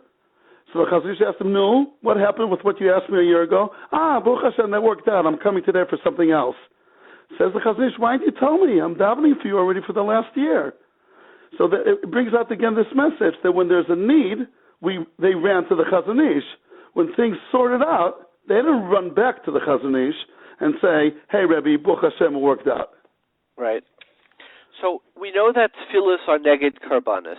Shachris is neged the Talmid shel Shachar, Talmid shel Bein Arbaim. The Ma'ariv is, that Krava Sevarim. Musaf is neged the Musafim. Explain the connection on a metaphysical way, from Derech HaMaral or Derech Rabbi. What does it mean that tefillas are b'makom hakarbanis today? Okay, that's again a very, very important point, which the Maral does speak about in the Siva Avoida. And the message is, karbanis, we translated in English, sacrifices, which is truly not an accurate translation. The word karbanis, the Ramban says it a few times, is coming from the word to get close, lihit karev, meaning when a person gives back to HaKadosh Baruch Hu what he owns, his money, his efforts, that is something which gets him close to HaKadosh Baruch Hu. Maybe to connect here what the Vilna Gaon says in his commentary to Sefer Yetzirah, that the words koires bris, when you look at these two words, which they always go together, to cut a deal, to cut a covenant, but in Lashon HaKodesh it's an oxymoron. Koires is to separate. A bill of divorce is called Sefer Krisus. The most severe punishment in the Torah and the Ruchnistic world is called koires. So it's separating. And bris means to put together. So how come these two words always go together? Literally, if it would be translated in English, you would say the separation of togetherness, or the togetherness of separation, which would not make any sense. So Moshe Shapiro Zatzal always used to quote this Gaon, that the Gaon answers that how do two become one? Which is a question that mankind is struggling with since the days of Adam and Chava. How do two become one? According to any mathematical way, two are not one. If it's mutual sacrifice, but meaning giving over to the other party something which is very dear to you, and the other party also gives something of him very dear to him to you, that's how two become one. Namely, that once you extend yourself to something to others, and you include other people in your essence, that's how two become one. Because people basically care about themselves. So how could you care about other people? By making them a part of yourself. And how do you make them a part of yourself? By investing in them something which is precious and valuable and dear to you. And that's how you extend yourself to people beyond yourself per se. Korbanos is, one of the reasons of Korbanos is exactly this Nakuda, that vis-a-vis HaKadosh Baruch Hu, we give him something which is ours. At the end of the day, of course, everything's HaKadosh Baruch Hu's, but that's how it worked out, that it's ours, and we're giving it to him. And so to speak, that's called koires bris, cutting off something which is yours and giving it over to HaKadosh Baruch Hu. So you're saying the word Kairos bris means I cut off a little piece of myself and I give it to you, and by doing that, we become bris, we become one. Exactly. That's what the Vilna Gaon says in Sefer Yitzir in Perek Aleph. The Maral says the same idea on the word halva, which means alone, to give a loan. Why is it called halva'ah? Halva'ah, at the end, it means in Hebrew, lilavot, to accompany. The mitzvah's levaya, there's a levaya of a mess. When a person takes something of himself and extends it to another person, he's like telling him, you're not alone, I'm with you. I'm extending myself with you. I always say in a humorous way, just to remember this word, look at the difference between English and Hebrew. In Hebrew, when you give a person in a distressed situation, you give him halva, you're telling him you're not alone. In English, it's called alone. I know it's spelled differently, but probably the same gematria. The idea is that I'm with you. How do I show that I'm with you? Of taking something which is precious to me and investing it into the other party. That's the gadol, like they say, the reason of korbanos.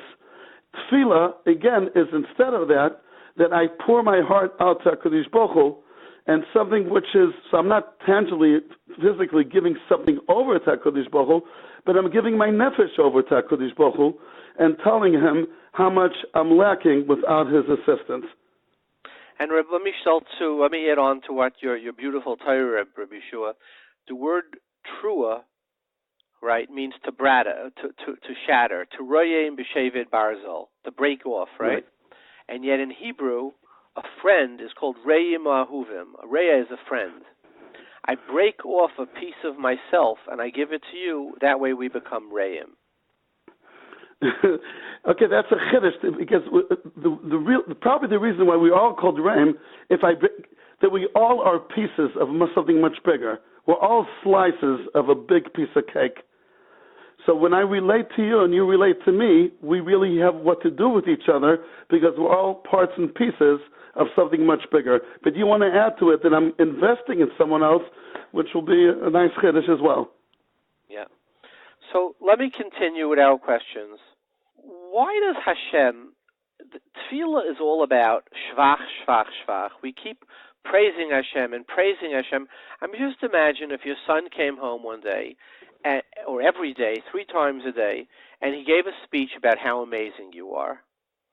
I mean, most people would say, listen, I'm not so needy. I don't have to hear how great I am. I don't need to be flattered. So isn't it a strange way to the whole matbeas Hatfilah, you're great, you're amazing? Explain that to us. Again, a very good question, but I think the way to approach it would be, I don't have any maharal on the spot to answer that question, but let's say when HaKadosh Baruch Hu asks us, please love me, what kind of thing is it? I have to beg you to love me? V'ahavta es Hashem Elokecha. I mean, why does HaKadosh Baruch Hu want that?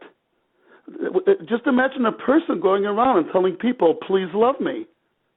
How would that come across? So obviously with HaKadosh Baruch Hu, it's different than amongst people. Namely, what HaKadosh Baruch Hu is saying is, connect to me, and then we'll have a meaningful relationship. If we translate it to what people say to each other, we'll get a distorted picture. It means this is the way how we understand who HaKadosh Baruch Hu is, because basics of any relationship is knowing who's who and understanding what each party is. When we do the Brikas HaShvach, it's chas v'sholom, it's not to flatter HaKadosh Baruch Hu. That would be chanufa, which is for sure wrong.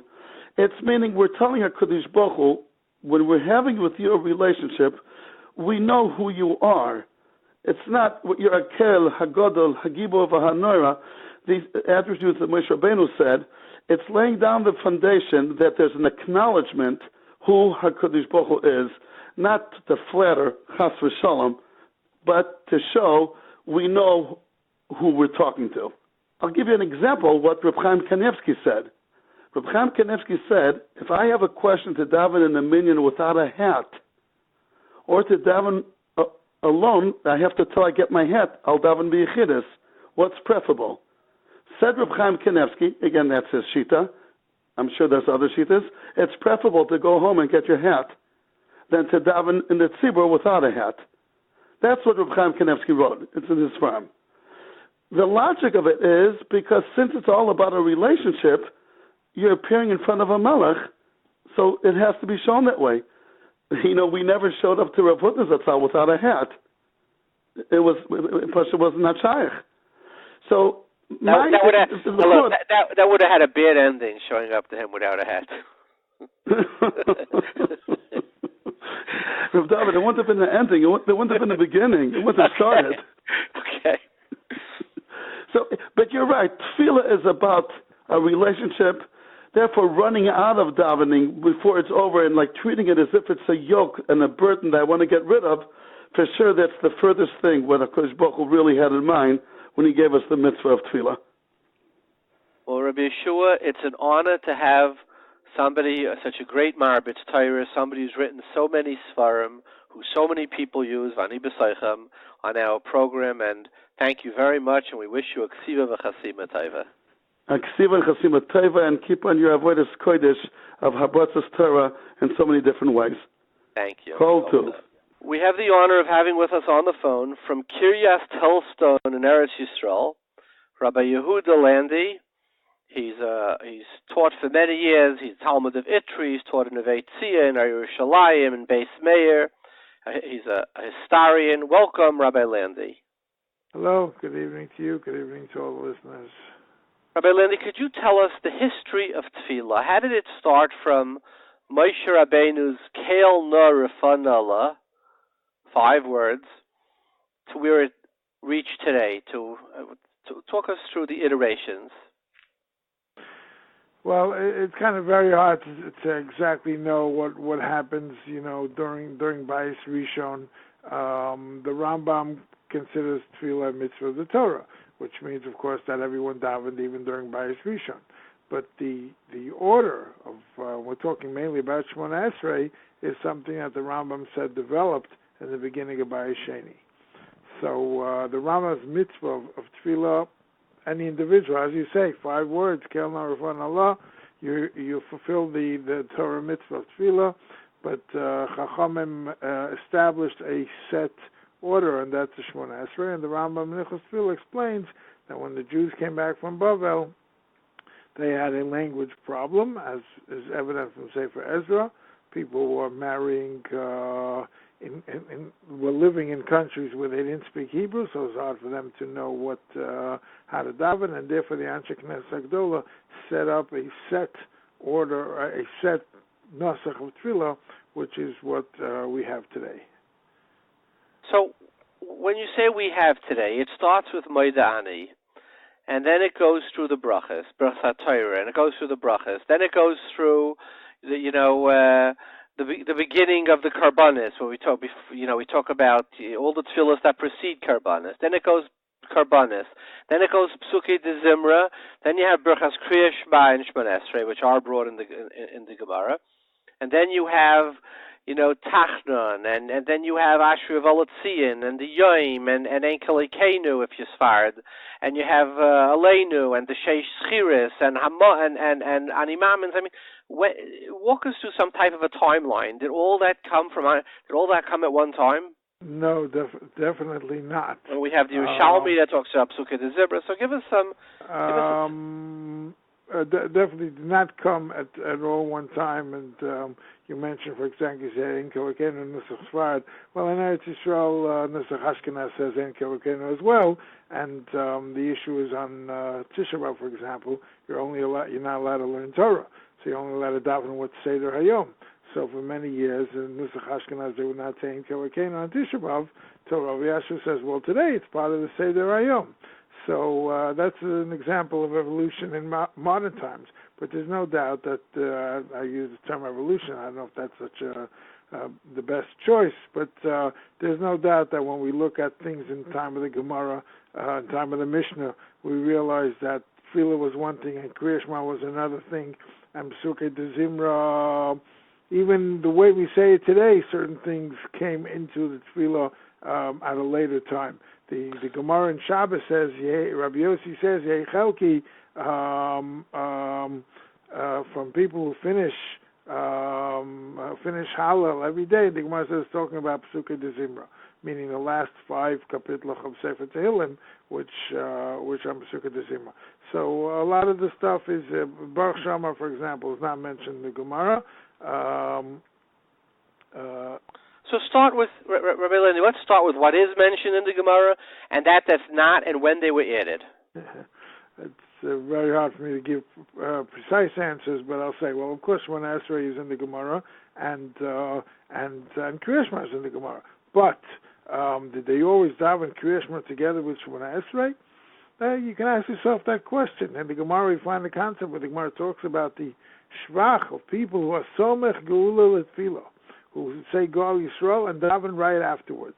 I think one can figure out that there were plenty of people who didn't do it like that.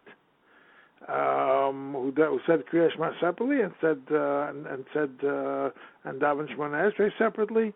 But also you have to keep in mind, and that's the most important thing, is that in the time of the Gemara, tefillos could not be written down. Just like Torah Shabbat Peh could not be written down, tefillos cannot be written down. There's no siddur, and people who are not familiar with Tefillah Baal Peh are going to have to go to shul and hear the Shliach Tzibur daven and say the Seder HaTefillah, which made things much more complicated. Today, Baruch Hashem, everyone's literate, we have Sidurim, we don't have these issues. But then people worked in farms, it was hard for them to go into the big city to daven, etc. And so when did Karbanos get added? Well, Karbanos, and you have two things. First of all, the Gemara in Brachos talks about that Tefillah was connected to Karbanos, one man to man, beginning of the 4th parak, and also today that we don't have Karbanos, so the Tefillah is to replace the Karbanos. So the Gemara talks about in numerous places in the end of when did to say Parshas HaKarbanos get added? Let's put it like this: even if you look in the Shulchan Aruch, it doesn't say that it's a must. It says, what about how was Shemona Esrei compiled, and what shul did they daven in Bais Sheni? Well, again, we mentioned Anshe Knesset Agdola. Now, Anshe Knesset Agdola, the Chazal tell us, are a group of 120 Zekanim, and of them a few Nevi'im who compiled all the brachos that we have come from Anshe Knesset Agdola. And the interesting question is like the brachos that we say today, Shalai Mercha Brachmim Tashuv. Did they say that? Did they say those brachos during Bais Sheni or not? Do you have a Beis HaMikdash built? Do you have Karbanos?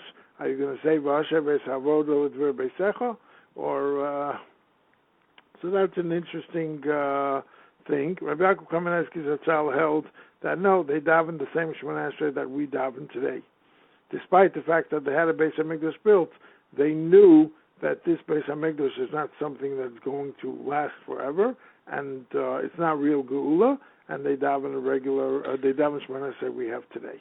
Even though the Tainesim, they were Mavatal in Bais Sheni. They were Mavatal the Tainesim, that's true, because the Tainesim originally was set up in such a way, well, they got a nevuah from Zechariah regarding to the question of the Tainesim, and he gave him an answer. He says, You leveis Yehudah l'sasa and l'simcha. So he basically said that if there's no tzara, then you don't have to fast. So they got a nevuah on that.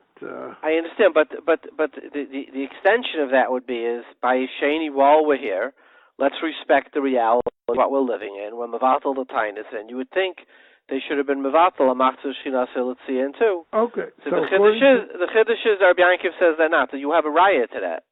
Rabbi Yaakov wasn't dealing specifically with that bracha. The Rosh and Rashi actually say that they did not say a machzor shchinas eletzion. They said the bracha that some shuls say when on Yom Tov and Sarav L'Fanecha Sirasenu, they said the bracha she'oscha levatcha b'yir hanavid. That, according to Rashi in brachos and the Rosh in Maseches Talmid. So seems to be saying. So what did Rabbi Yaakov say? I'm not following. No, Rabbi Yaakov. The bracha of Yerushalayim Yercha Brachim Tashuv. You're saying. Right. It's quoted in Emes Yaakov. Yes, he doesn't go into the full, but that's what he says. He says the same tefillah. I wrote a whole mimer in a booklet that was published here in Delstone, where I offered, with all due respect to the Governor Rebbe Kamenetsky Zatzal, I offered, again, based on the Rosh, a possibility that during Bais Sheni they had a different nusach of tefillah and they have a different order of tefillah. Because the order that we have today, if you look in the Gemara Megillah, beginning second parak, the order of tefillah is based on the upcoming Geula. Like the Gemara says that, why do we say after Goel Yisrael, we have Baruch Aleinu, and then we have Tikah B'Shofar. So the Gemara says that if Eretz Yisrael bears fruit, that's a sign that the Mashiach is going to come. So the order is an order that's based on the upcoming Geula. And in Bais Sheni, again, certain things were different in the Nusach of the Bracha, and I assume that the order was also different. Now, to reconstruct an original order is very hard, but one thing I would say definitely is that we have a very strange order, because we daven for Yerushalayim, we daven as Tzemach David, we daven for Tefillah, and after that we say Ritzei Hashem Elokeinu ba'amcha Yisrael v'svilosam. So we daven for the Beis HaMedrash, and then we daven for Tefillah, then we daven for Avodah. Now the Beis HaMedrash is a source of Tefillah, and that's what Shlomo HaMelech said when he inaugurated the Beis HaMedrash. He says, this is a place where Am Yisrael will come and daven. He talks less about Karbanos, he talks more about Tefillah. But the fact is that Avodah comes after Tefillah, and that's what the Gra says. Basically, the Gra says that they'll build Beis HaMikdash and they won't have Avodah yet. I assume that in Bais Sheni, the Avodah was the main thing, and the Tefillah was secondary. So Avodah would have come. The bracha for the Avodah would come before the bracha for Tefillah. Now, Rabbi Landi, what would you say, the Yamim Narayim, do we know when those tefillahs, all the Nischayos, when they came into play? Let's put it like this. We know very little about tefillah during Bais Sheni. For many years, the non-religious scholars were saying there were even no shuls in Eretz Yisrael until the Beis HaMikdash was destroyed, because the shul was actually replacing the Beis HaMikdash. Now, we know that's not true. We know that's not true from an archaeological point.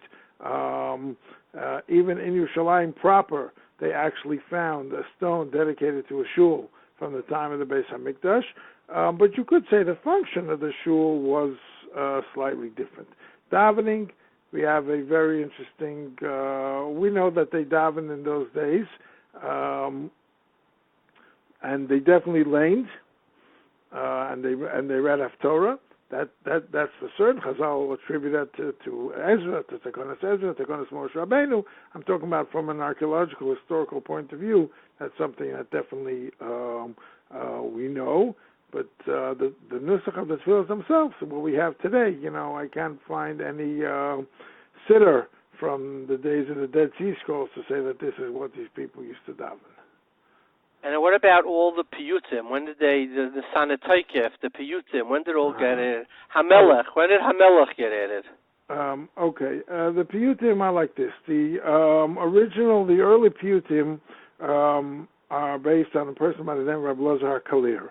Rabbi Lazar Kalir was known for the way he compiled. He was a master of linguistics in Hebrew, and Tosos even wants to say it's Rabbi Lezer, the son of Rav Shimon Bar Yochai, which many have pointed out is impossible, but it's clear today that the Kalir lived, by the way, not only Piyutim, but a lot of the Kinos that was in Tisha B'Av he wrote, and he lived in Eretz Yisrael probably 6th, 7th century. And it was during the Amoraim, the period of the Amoraim. Is that fair to say? After that, Savaroim already is probably more accurate. And yes, and he's the first one to compile Piyutim. And as I said, he lived in Eretz Yisrael, and Tosfos points out he never wrote Piyutim for Yom Tov Sheni, so he must have lived in Eretz Yisrael. There are other proofs for that as well. Many of the other stuff that we say comes from the Rishonim that they added here and there. You mentioned the Nasana Tokef. The Nasana Tokef is a very interesting story because I think we all grew up knowing the story with Rav Amnon from Magenza. Today is a little twist to that because it turns out that I don't want to ruin the Nasana Tokef for the listeners, but today it turns out that the idea of the Nasana Tokef already was found in documents from the Cairo Geniza, which means it did not originate in Magenza, where it's assumed to have originated, but it's a much earlier piyut, probably from Rav Lozar Kalir. But again, shouldn't take away from the story. On the contrary, the earlier it is, the closer to the roots it goes. But it could be that this Rav Amnon, and by the way, Amnon is not a common name in Germany. It's a more common name in Italy. It could be that he brought it from Italy to Germany. So in other words, he made it. He definitely made it famous, but that doesn't mean that he wrote it from scratch. Was there anything else you would like to add to this discussion? I think it's a fascinating thing, but it's unfortunately it's an art that's being lost. I once went to a shul. It was Pasha Shkolim, and the Rav announced you can say Yochos, and everyone in the shul let out a groan, displeasure. If people don't understand Hebrew, they can't even get close to appreciating the language that's in these piyutim. There is a big machlokas is shown in, by the way, should he be saying piyutim at all? You have an Ezra and Koheles is vehemently against the idea, but I'm saying the language, piyutim, yotzros, piyutim we say in Rosh Hashanah, as I said, the kinos, all these is exceptional language that we should learn to appreciate how deep the Lashon HaKodesh goes and what went into it. Well, thank you very much for your time, Rabbi Yehudah. Oh, it's a pleasure. I want to wish you and everyone a good year. Kol tov, bye-bye. Thank you, bye. We have Rabbi Aaron Lankry from Monsey, New York. He's the Rav of Beis Medrash or Chaim. He has 2,000 to 3,000 mispalim a day, which I would guess, makes him by far the largest shul in Monsey. He's Rosh Shiva of Yeshivas Yeredeya, and he's also, I think, the de facto Rav of Uman, where he's the Rav of 3 different communities that have 7,000 mispalim. Welcome, Rabbi Aaron. Shalom Aleichem, Rav David. It's always a pleasure and a privilege to take part in all of your Malachas HaKodesh. Anytime I hear your voice, I know that something's good happening. So, Rabbi Aaron, let's talk about Uman. You're the de facto Rav of Uman. Tell us what goes on in Uman.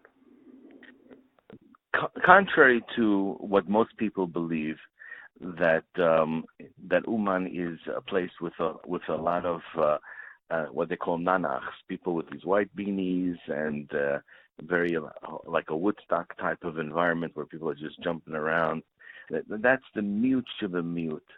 I find that in Uman there's a tremendous diversity of people, and the diversity of people that are there are very serious in the sense that they're trying to advance themselves in Ruchnis, and they're trying to find its kashrus to a tzaddik, its kashrus to a makom, and there's a certain momentum that comes about when you have tens of thousands of Yidden getting together, lishbach nafsham,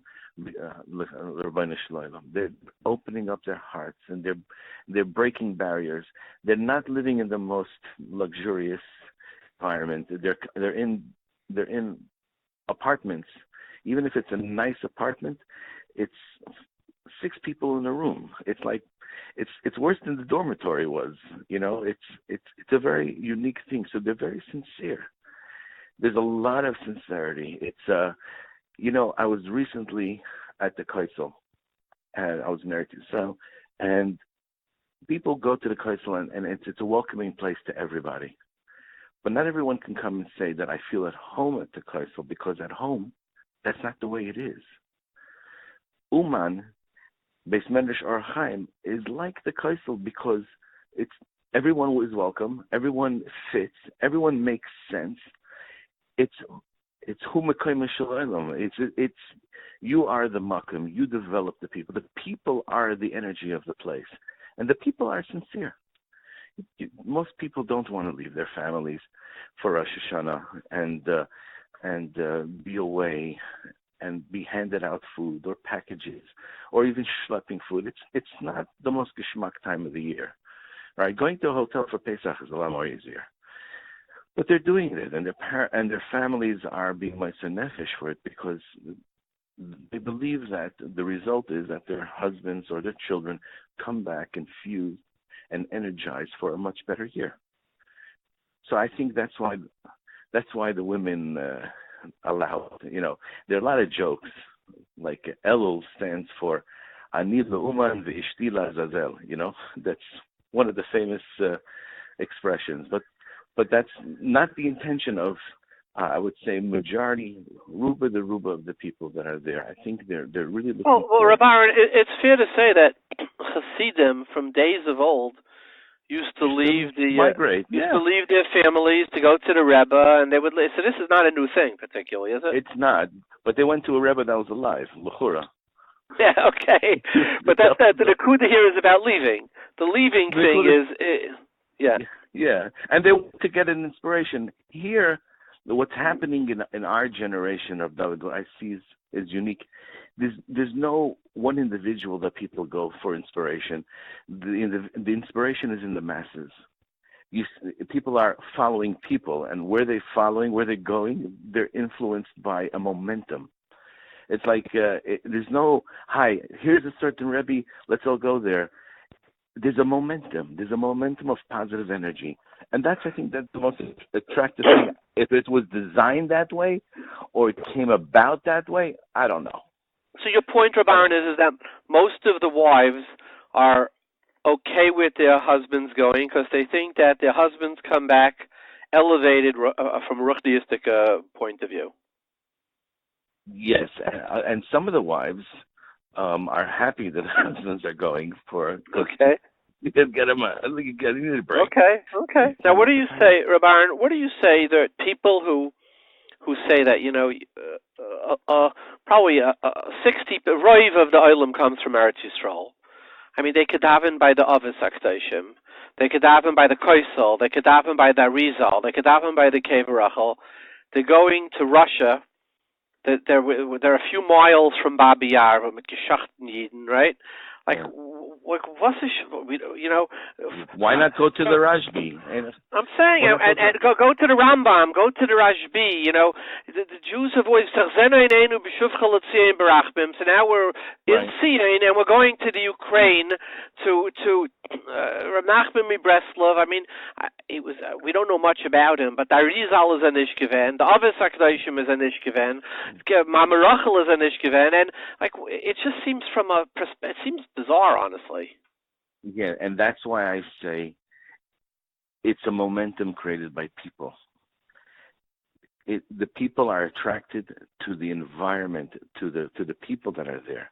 If you would have 10,000 people having a davening with dveikus by Kever Rachel on Rosh Hashanah or Yom Kippur, why don't they do it? Why don't they go to the Kever Rachel?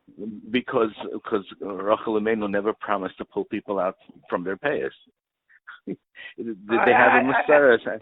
It can be done. If you go to the Rashbi on Lag Baimer, there's a tremendous. So you're saying why don't they go to the Rashbi as opposed to Reb Nachman? I think if there would be a movement for any reason, any Shabbos is Oros at any one of the Kivrei Tzadikim, and people will start going at 500, 2,000, 4,000. Before you know it, there'll be 500,000 people there on that weekend. But my point is it right to leave Eretz Yisrael and the Avis to go to the Ukraine to Reb Nachman of Breslov? So I'll answer that specifically. From what I understand, that Reb Nachman of Breslov didn't live in this location called Uman.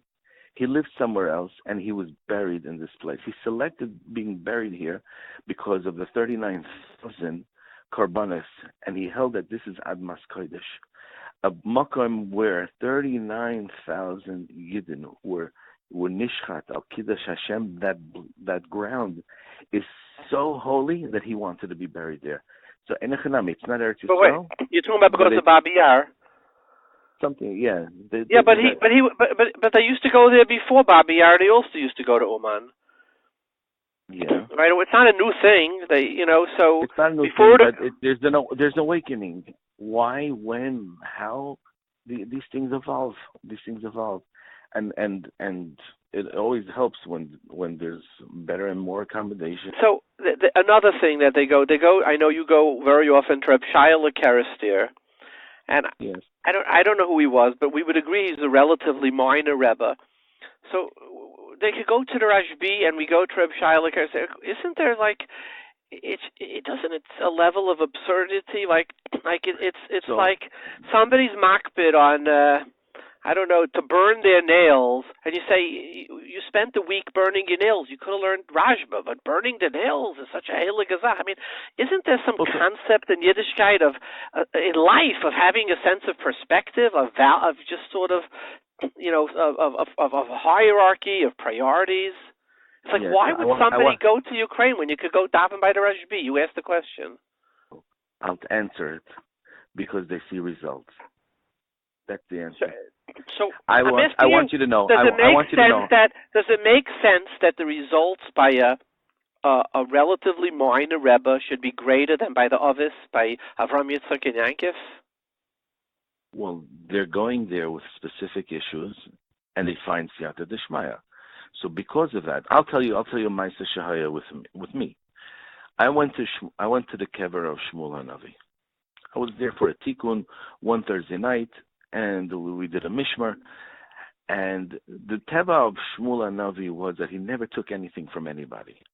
So I made a cheshbon to myself, because he never took anything from anybody. If I put over here a specific, I put Leikach and Bronfen, I put a kibud, I put something there, and I'm doing it Leil Nishmat Shmuel Hanavi, so then he'll feel indebted, but he never took anything from anybody. So then whatever my bakasha would be, I figured I took a gamble, right? And guess what? Whatever I wanted, boom, instantaneous results. Within the next day, I got a call, everything's resolved, right? I had that experience by Shmuel Navi. Maybe I had a certain kashrus to Shmuel Navi. I don't know what it was. It was not just luck, but there was a cheshbon, there was a seder, and it worked. There's a malbim at the beginning of Yehoshua, Moshe Avdi Mes. Moshe Avdi Mes says it twice, explains the malbim to one thing. He says, there are two types of tzaddikim in the world, and this is a message for the world. You can look up the malbim. Two types of them. There's a tzaddik that works lahashlim es atzmoi. He says, b'shas ptirosoi, nishlam tafkidoi. That's it, game over. And there's a tzaddik that's there lahashlim b'nei doiroi, b'shas ptirosoi hu oived misham. It all depends on what the avodah of that specific tzaddik was, right?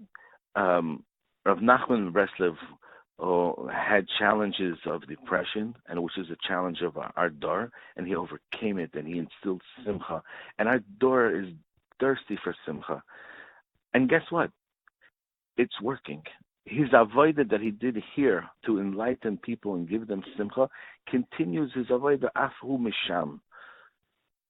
Rav Shaya Kerestir took care of people's physical needs. He was considered a wunder abina. He was like Baba Sali. So we go to them and not to the others. We go to some. It's not that we don't go to the others. It's not that we don't go to the others. The others instilled in us. Rav Dessler says, when does chus others end? And is it a bank account? Is it forever? It doesn't go away. So he asks, what's the mechanics of chus others?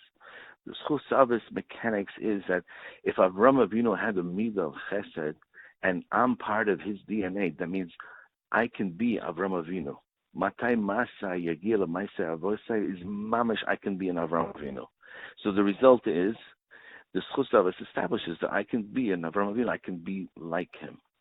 right? The avodah of Avram Avinu was to be miskarev. The avodah of Avram Avinu was to enhance people's lives with chesed, right? If we would tap into those nekudas by the kever of Avram Avinu, I believe we would have siyata d'shmaya. Rabbi Lankry, what do you say to the videos online show really like somewhat crazy party scenes, like people dancing, singing nanach, and there's fires, and they're making, parties. When you go to YouTube, it looks like almost like a drug-induced psychotic party. I mean, I've never been there. Is it at all like the videos that are online? No, it's not. The mass is very serious, people. Honestly, I could possibly understand why these people are dancing. It's liberating for them to be in a certain element over there. But the masses of people there, there's a Beis Medrash called the Kodesh. It has between 7,000 and 10,000 people davening at the same time. It is the most amazing tefillah. Upstairs is the Ashkenazic minyan, downstairs the Sephardic minyan, and it is you're swept away with the simcha and the dveikos of people, and they're all serious. They're up at nets. They're putting in their avodah. They're going into a mikveh that I wouldn't stick my toe in. It's not. No, I don't want any of that. It's filthy, but they're doing it because they want to use dabik, and they want to really. They're sincere. If you're not sincere, it's not an experience for you. These people really. So Rabbi, I have a different take on it, honestly. Or maybe you would agree with me. I think that I agree with you because I love you. That's irrelevant. Okay. So let me tell you why. Let me just tell you why you love me. I'll tell you what I'm about to say. My feeling is. But I have one comment before you make your statement. There's a general rule: Mi sheloi ra es halavana lo yochel aid. So I'm just saying, whatever your comment is going to be, I invite you to come and see firsthand. Not that I believe you would accept my invitation, right? And not that I would want to impose it upon you. But as a general rule, Misha Loira is Lavana Loya Aid. Okay. And let me tell you what my Hargosh is, Rabbi, that I think personally I struggle with leaving Eretz Yisrael, leaving the Kaisa. If you want to be inspired by Makam Kodesh, again the Avis, the Arizal, the Tanoim, Amoraim, and going to the Ukraine, and certainly pumping millions and millions of dollars into an area where they poured our blood on the floor, right? I don't understand it. But on the other hand, the Gemara in Shabbos says, right, that a person needs something. And the Gemara Lamashal says that Rabbi used to start with a milsa de biduchasa. Right. So it's interesting, and Moshe Feinstein and the Balatanya, the Skavnu L'Davar Echad, and they both say that the milsa de bedichas, it doesn't mean he said a milsa de bedichas in learning, but they learn pshat in the Gemara, not like the Marsha, that any milsa de bedichasa, if it's l'shem shamayim, is nichnas into the gather of simcha shal mitzvah. In other words, if you want your talmidim to listen, so you say a funny joke about something and it gets them to learn, that's a simcha shal mitzvah. And my take from that is that Chazal is sort of telling you, you know what? Whatever turns you on to Yiddishkeit, whatever makes you happy, whatever wants to make your avodah better, even if it's a joke, a milsa has nothing to do with learning, that enters into, according to the Balatanya, it's in Perek Zayin, or a Moshe is in the Dibros Moshe, we'll put it online, that becomes nichnas into the Torah of Simcha Shel Mitzvah. And so people are inspired by different things. So if you want to go someplace and make up some type of, but that's what inspires people, okay, the Gemara says that's also nichnas, b'simcha shel mitzvah. So even though I don't understand why people would do it, but if that's what turns them on and makes their avodah more serious, if it works, if that turns them on, that's how they learn pshat in this Gemara in Shabbos. I mean, that's how. Rav David, I was walking with my son when he was just like 12 years old in Uman, And he said to me, Abba, can you buy me tcheles? So I said to him, why would you want tcheles? He says, it's cool. I said, if it's cool, then I buy it, right? I didn't need more of a reason. I didn't even care which type of tcheles it was. You find it cool? You find the mitzvah cool? I'll do it. I mean, that was the entire pathology. Because we have to look. Why? We have to look for things in a world, in an uninspired world, in an uninspired world, in a decadent world, in a world that's full of kfira, in a world where there's a lot of helam, right? Hest upon him. You're saying if this is what turns people on, then I'm going to embrace it. If it works, it works. Yeah, yes, yes. I want to tell you. I was at the Kodesh like a week and a half ago. Baruch Hashem, I had the opportunity. And I'm sitting there on a chair, the stender. It was late at night, and I'm looking at the Kodesh and taking in the whole view.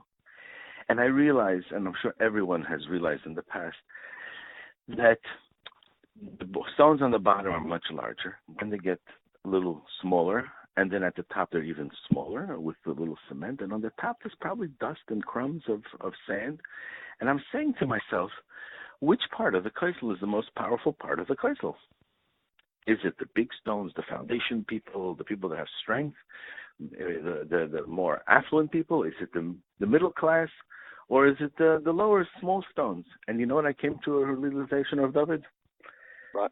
I came to a realization that the most important part of the Kodesh is the part of the wall where you stuck in your tefillah on a piece of paper. It's the part of the wall that is void and vacant, and that has no presence, that is down and out and has no place.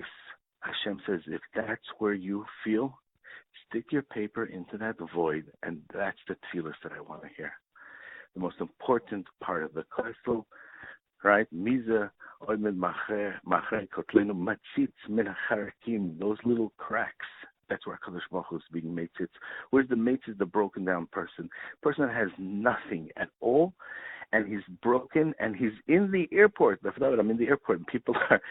I don't have money for my ticket to get to Uman. I don't have people are collecting in the airport for the taxi to get from the airport to the and when they're there, they're collecting for a place to sleep, and then once they're there, they don't have money to get home. They're so poor.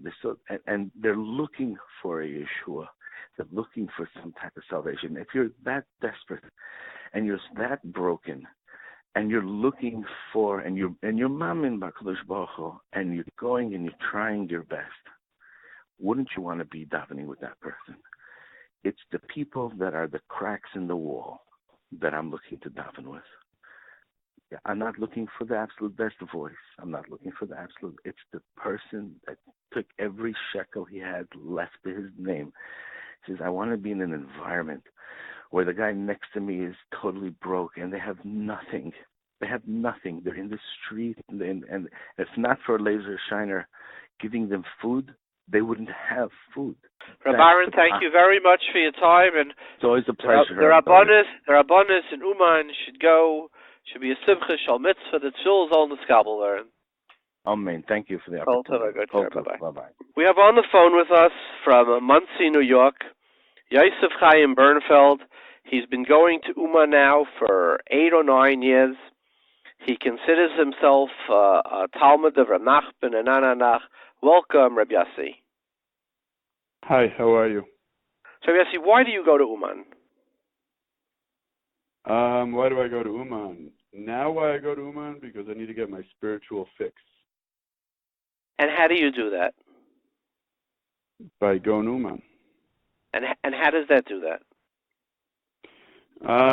There are many different aspects. The one major aspect is just going to Reb Nachman, being there. He takes care of whatever has to be taken care of behind the scenes. But I don't go with any specific agenda, and I always leave with a new hisayrus, a new light to take home and carry on for the next couple months. So Yossi, let me ask you a question. Reb Nachman davened Shmoneh Esrei 3 times a day. And in his Shmoneh Esrei, he said, Elokei Avram, Elokei Yitzchak, Elokei Yaakov. So he also said, Ein Kairin La'aves Ala Shloisha.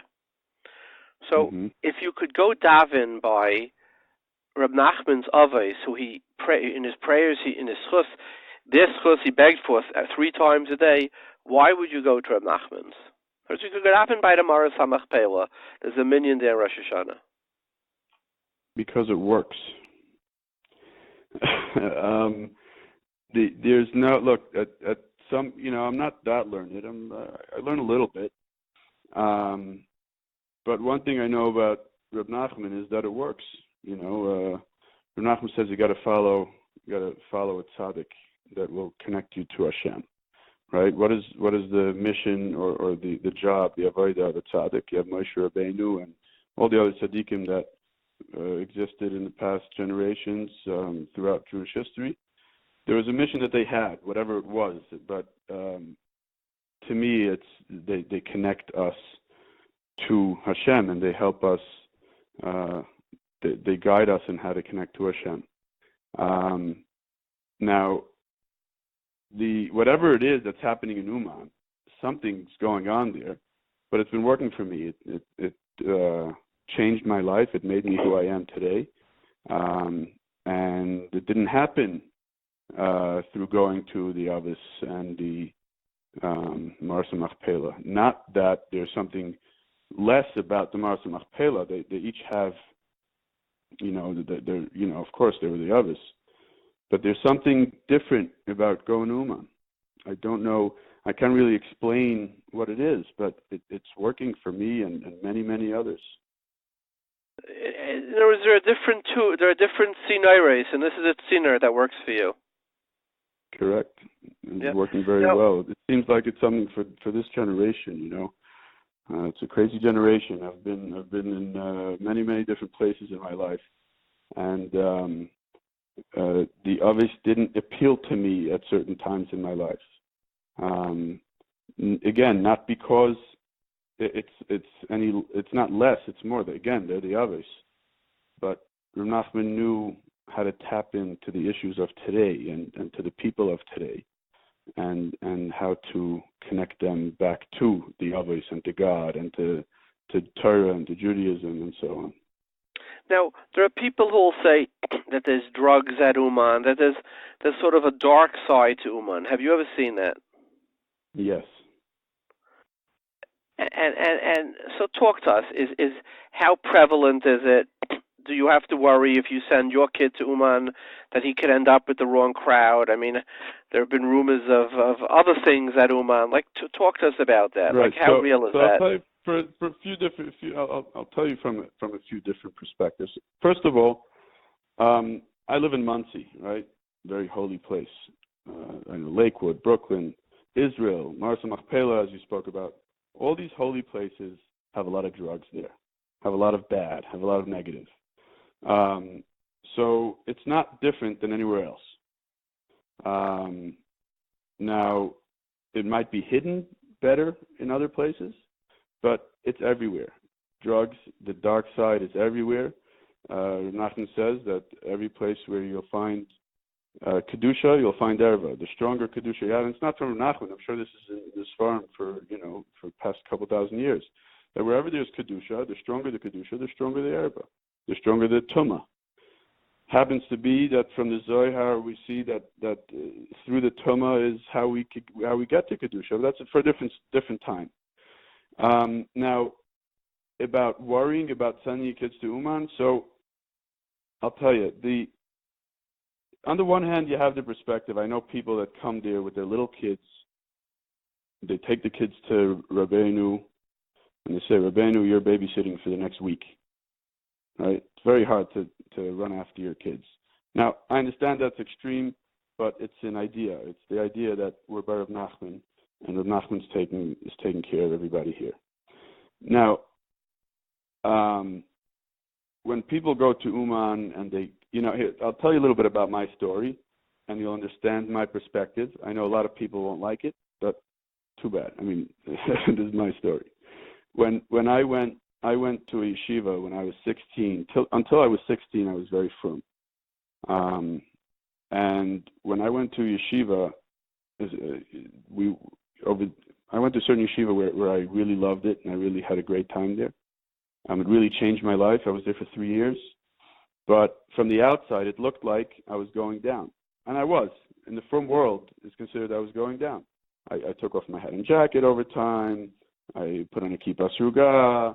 I was introduced to movies. I was introduced to other stuff. At the same time, I found myself. I was a kid that was in pain, that was emotionally and mentally messed up, even though I was very frum. I didn't know God. I didn't know myself. I didn't know anything. I was at the end of the line. My Yeshua came through going down and finding myself. I had to find myself, and everything that I went through was a setup for the life that I have today. I'm married with a kid, with another kid on the way, Bezrat Hashem. I have a good, I have a business. I learn every day. I daven every day. I'm very connected to God. But everything that I went through in the past was a setup, was a journey for me to get where I am today. Had I not gone through that, I would have busted. So when people ask me about Uman and this and that, I say like this. You have kids that are strong kids. They're not missing anything. They're not emotionally in pain, not mentally messed up. Everything's wonderful. People like that going to Uman, Uman's not going to get to them. They know they don't get involved with drugs. They know I'm not going to get involved with this and with that because it's not interesting to them. It doesn't pull them.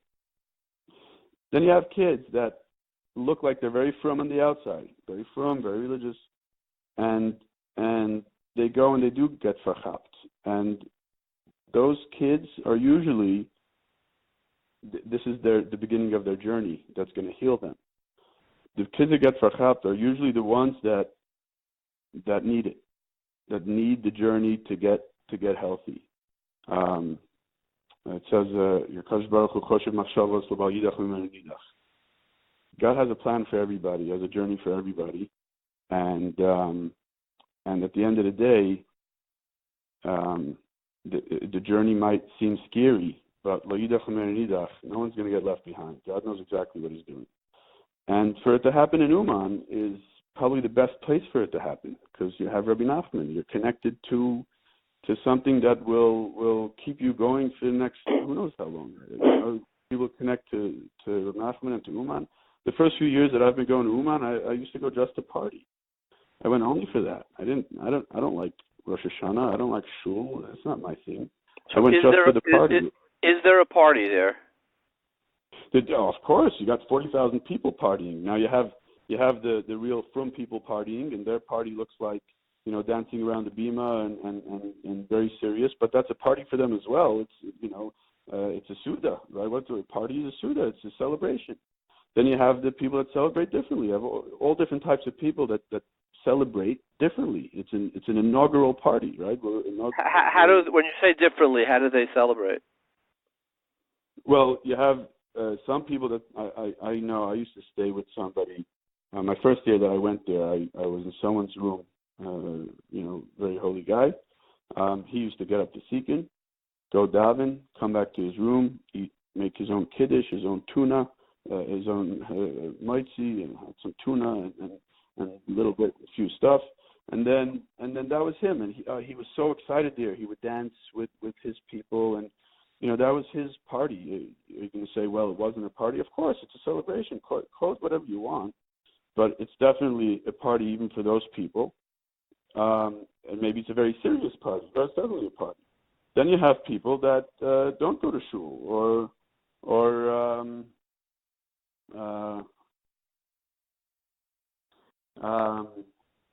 just schmooze and hang out and talk to people about random stuff. And in the middle of the random conversation comes up different stories of Rabbi Nachman and different inspirational stories and crazy stories that happen to different people, and they get super inspired. So you got of course you got the parties of the music, Mattisyahu.with, and you got the noise, and people are up till 4 a.m, 5 a.m. So there's the night shift and the day shift, and everyone's doing their thing, and to mainstream Judaism, to the way Jews look at things in general, it looks kind of weird, because Rosh Hashanah, it's the holiest, most special time, and people are up till the middle of the night, and they wake up late and all that. But that's the way they're connecting. That's the way they're getting inspired. That's the way they're finding themselves and finding God. So for everybody, it's differently. For everybody, it's different. Do you believe, Rabbi Yossi, that those who, like you say, stay up all night, sleep, blah, blah, blah, but ultimately they come because they're searching for something meaningful and they're doing the best they can? So it's two things. First of all, do I believe people do the best they can? Yes, 100%. I don't think people don't do the best they can. Everybody wants to survive. Everybody wants to grow, unless they're at a point where they gave up on themselves, and then that's the best they can.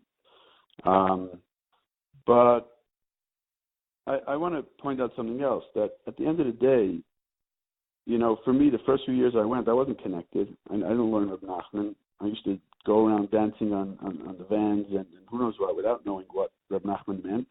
I was a nanach for 5 years without going to Uman. Before I even started, I didn't know what was there for me. I don't know. I went because I was looking to have fun. I wasn't looking to have a place to go to Rosh Hashanah that's going to inspire me, because I wasn't interested in being inspired at all. It was only afterwards that it hit me, that I realized, wow, this is fascinating, and I grew from it. So if somebody would ask me, the only reason I'm going is to party. I'm not looking for anything inspirational. I'm not looking for any Torah. I'm not looking for anything Judaism. Just looking to have a great time and party. I would say, of course, go there. That's the perfect place to go. Why? Because over time, Nachman works his magic. And I've seen people, sometimes it's 30, 40 years later, and their life has changed in crazy ways. I know people that were drunks and on drugs and bad, I'm not going to say bad people though, but they were doing bad things. And you see over time, sometimes a long time, but over time, Reb Nachman works miracles. Their life changes, and it's amazing to see it. So if someone's going to party, please go. Whatever reason you need to go to Uman, go to Uman. Get there. Get on the bandwagon. It might take you a long time, but at least you're on the right derech. You're on the right train.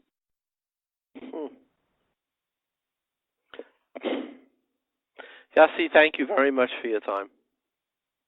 No problem. And I hope that everybody has a great New Year, and everybody makes it to Uman. And I just want to say that for the people that do need a serious Uman, a serious Rosh Hashanah, you can find that in Uman as well. There are a lot of serious people there, and they're also having a very inspired and inspirational time. Thank you so much, Yossi. Have a great day. Take care. Bye-bye.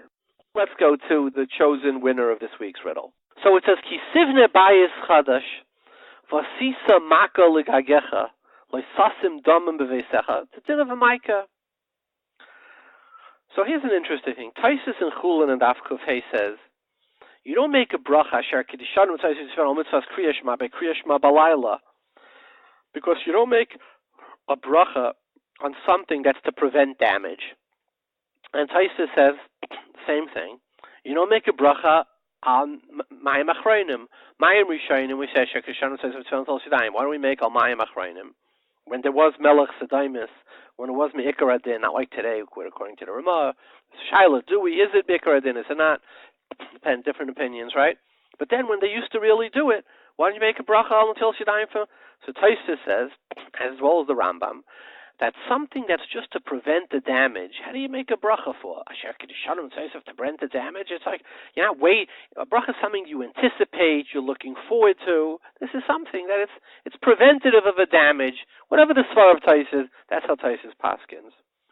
Fracture of Kivega, How could you make a bracha on mitzvahs Micah? The whole meaning of Micah is what? You shouldn't fall down. Somebody shouldn't fall down and get injured. And yet there's Halachah that you make a bracha on Micah. Why do you make a bracha on Micah? Why is it different than a Til Yadayim on my Machroinim? Or let's say what Taisus' case of Kriyash Malamita, which is to prevent Nezek. Hi, my name is Abba Wolk. I wanted to answer the first riddle of this week regarding the mitzvah of Makkah and why there could be, according to most Rishonim, a bracha on the mitzvah, even though it's to remove a sakana. So probably the most well-known Ma'armokim benegay to the mitzvah Makkah, to Dine Makkah, is the Chazon Ish. I believe it's in the Nispachim to Zroim and Siman Yud Ches, where he says that really the mitzvah of Makkah is, his seichel will be unnecessary because a person is careful when he is in a dangerous place. The person should be vigilant and alert.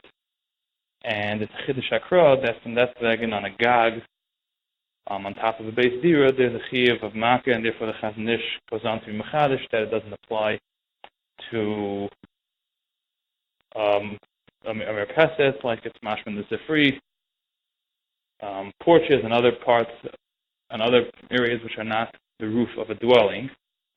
So it's quite possible that according to the Chazon Ish, the mitzvah of Makkah is in fact not really merely a mitzvah to remove a sakana, because in fact, al pi seichel, there is not a sakana, and hagam the lashon of the pasuk is loisasam dam b'veisecha. But we could say that this is an extra precautionary mitzvah, and therefore it would warrant its own bracha because it's not the logical precaution nefashis that's mechayev the Makkah, but it's the Chiddush Hakra. So that would be my answer based on the Chazon Ish. About it.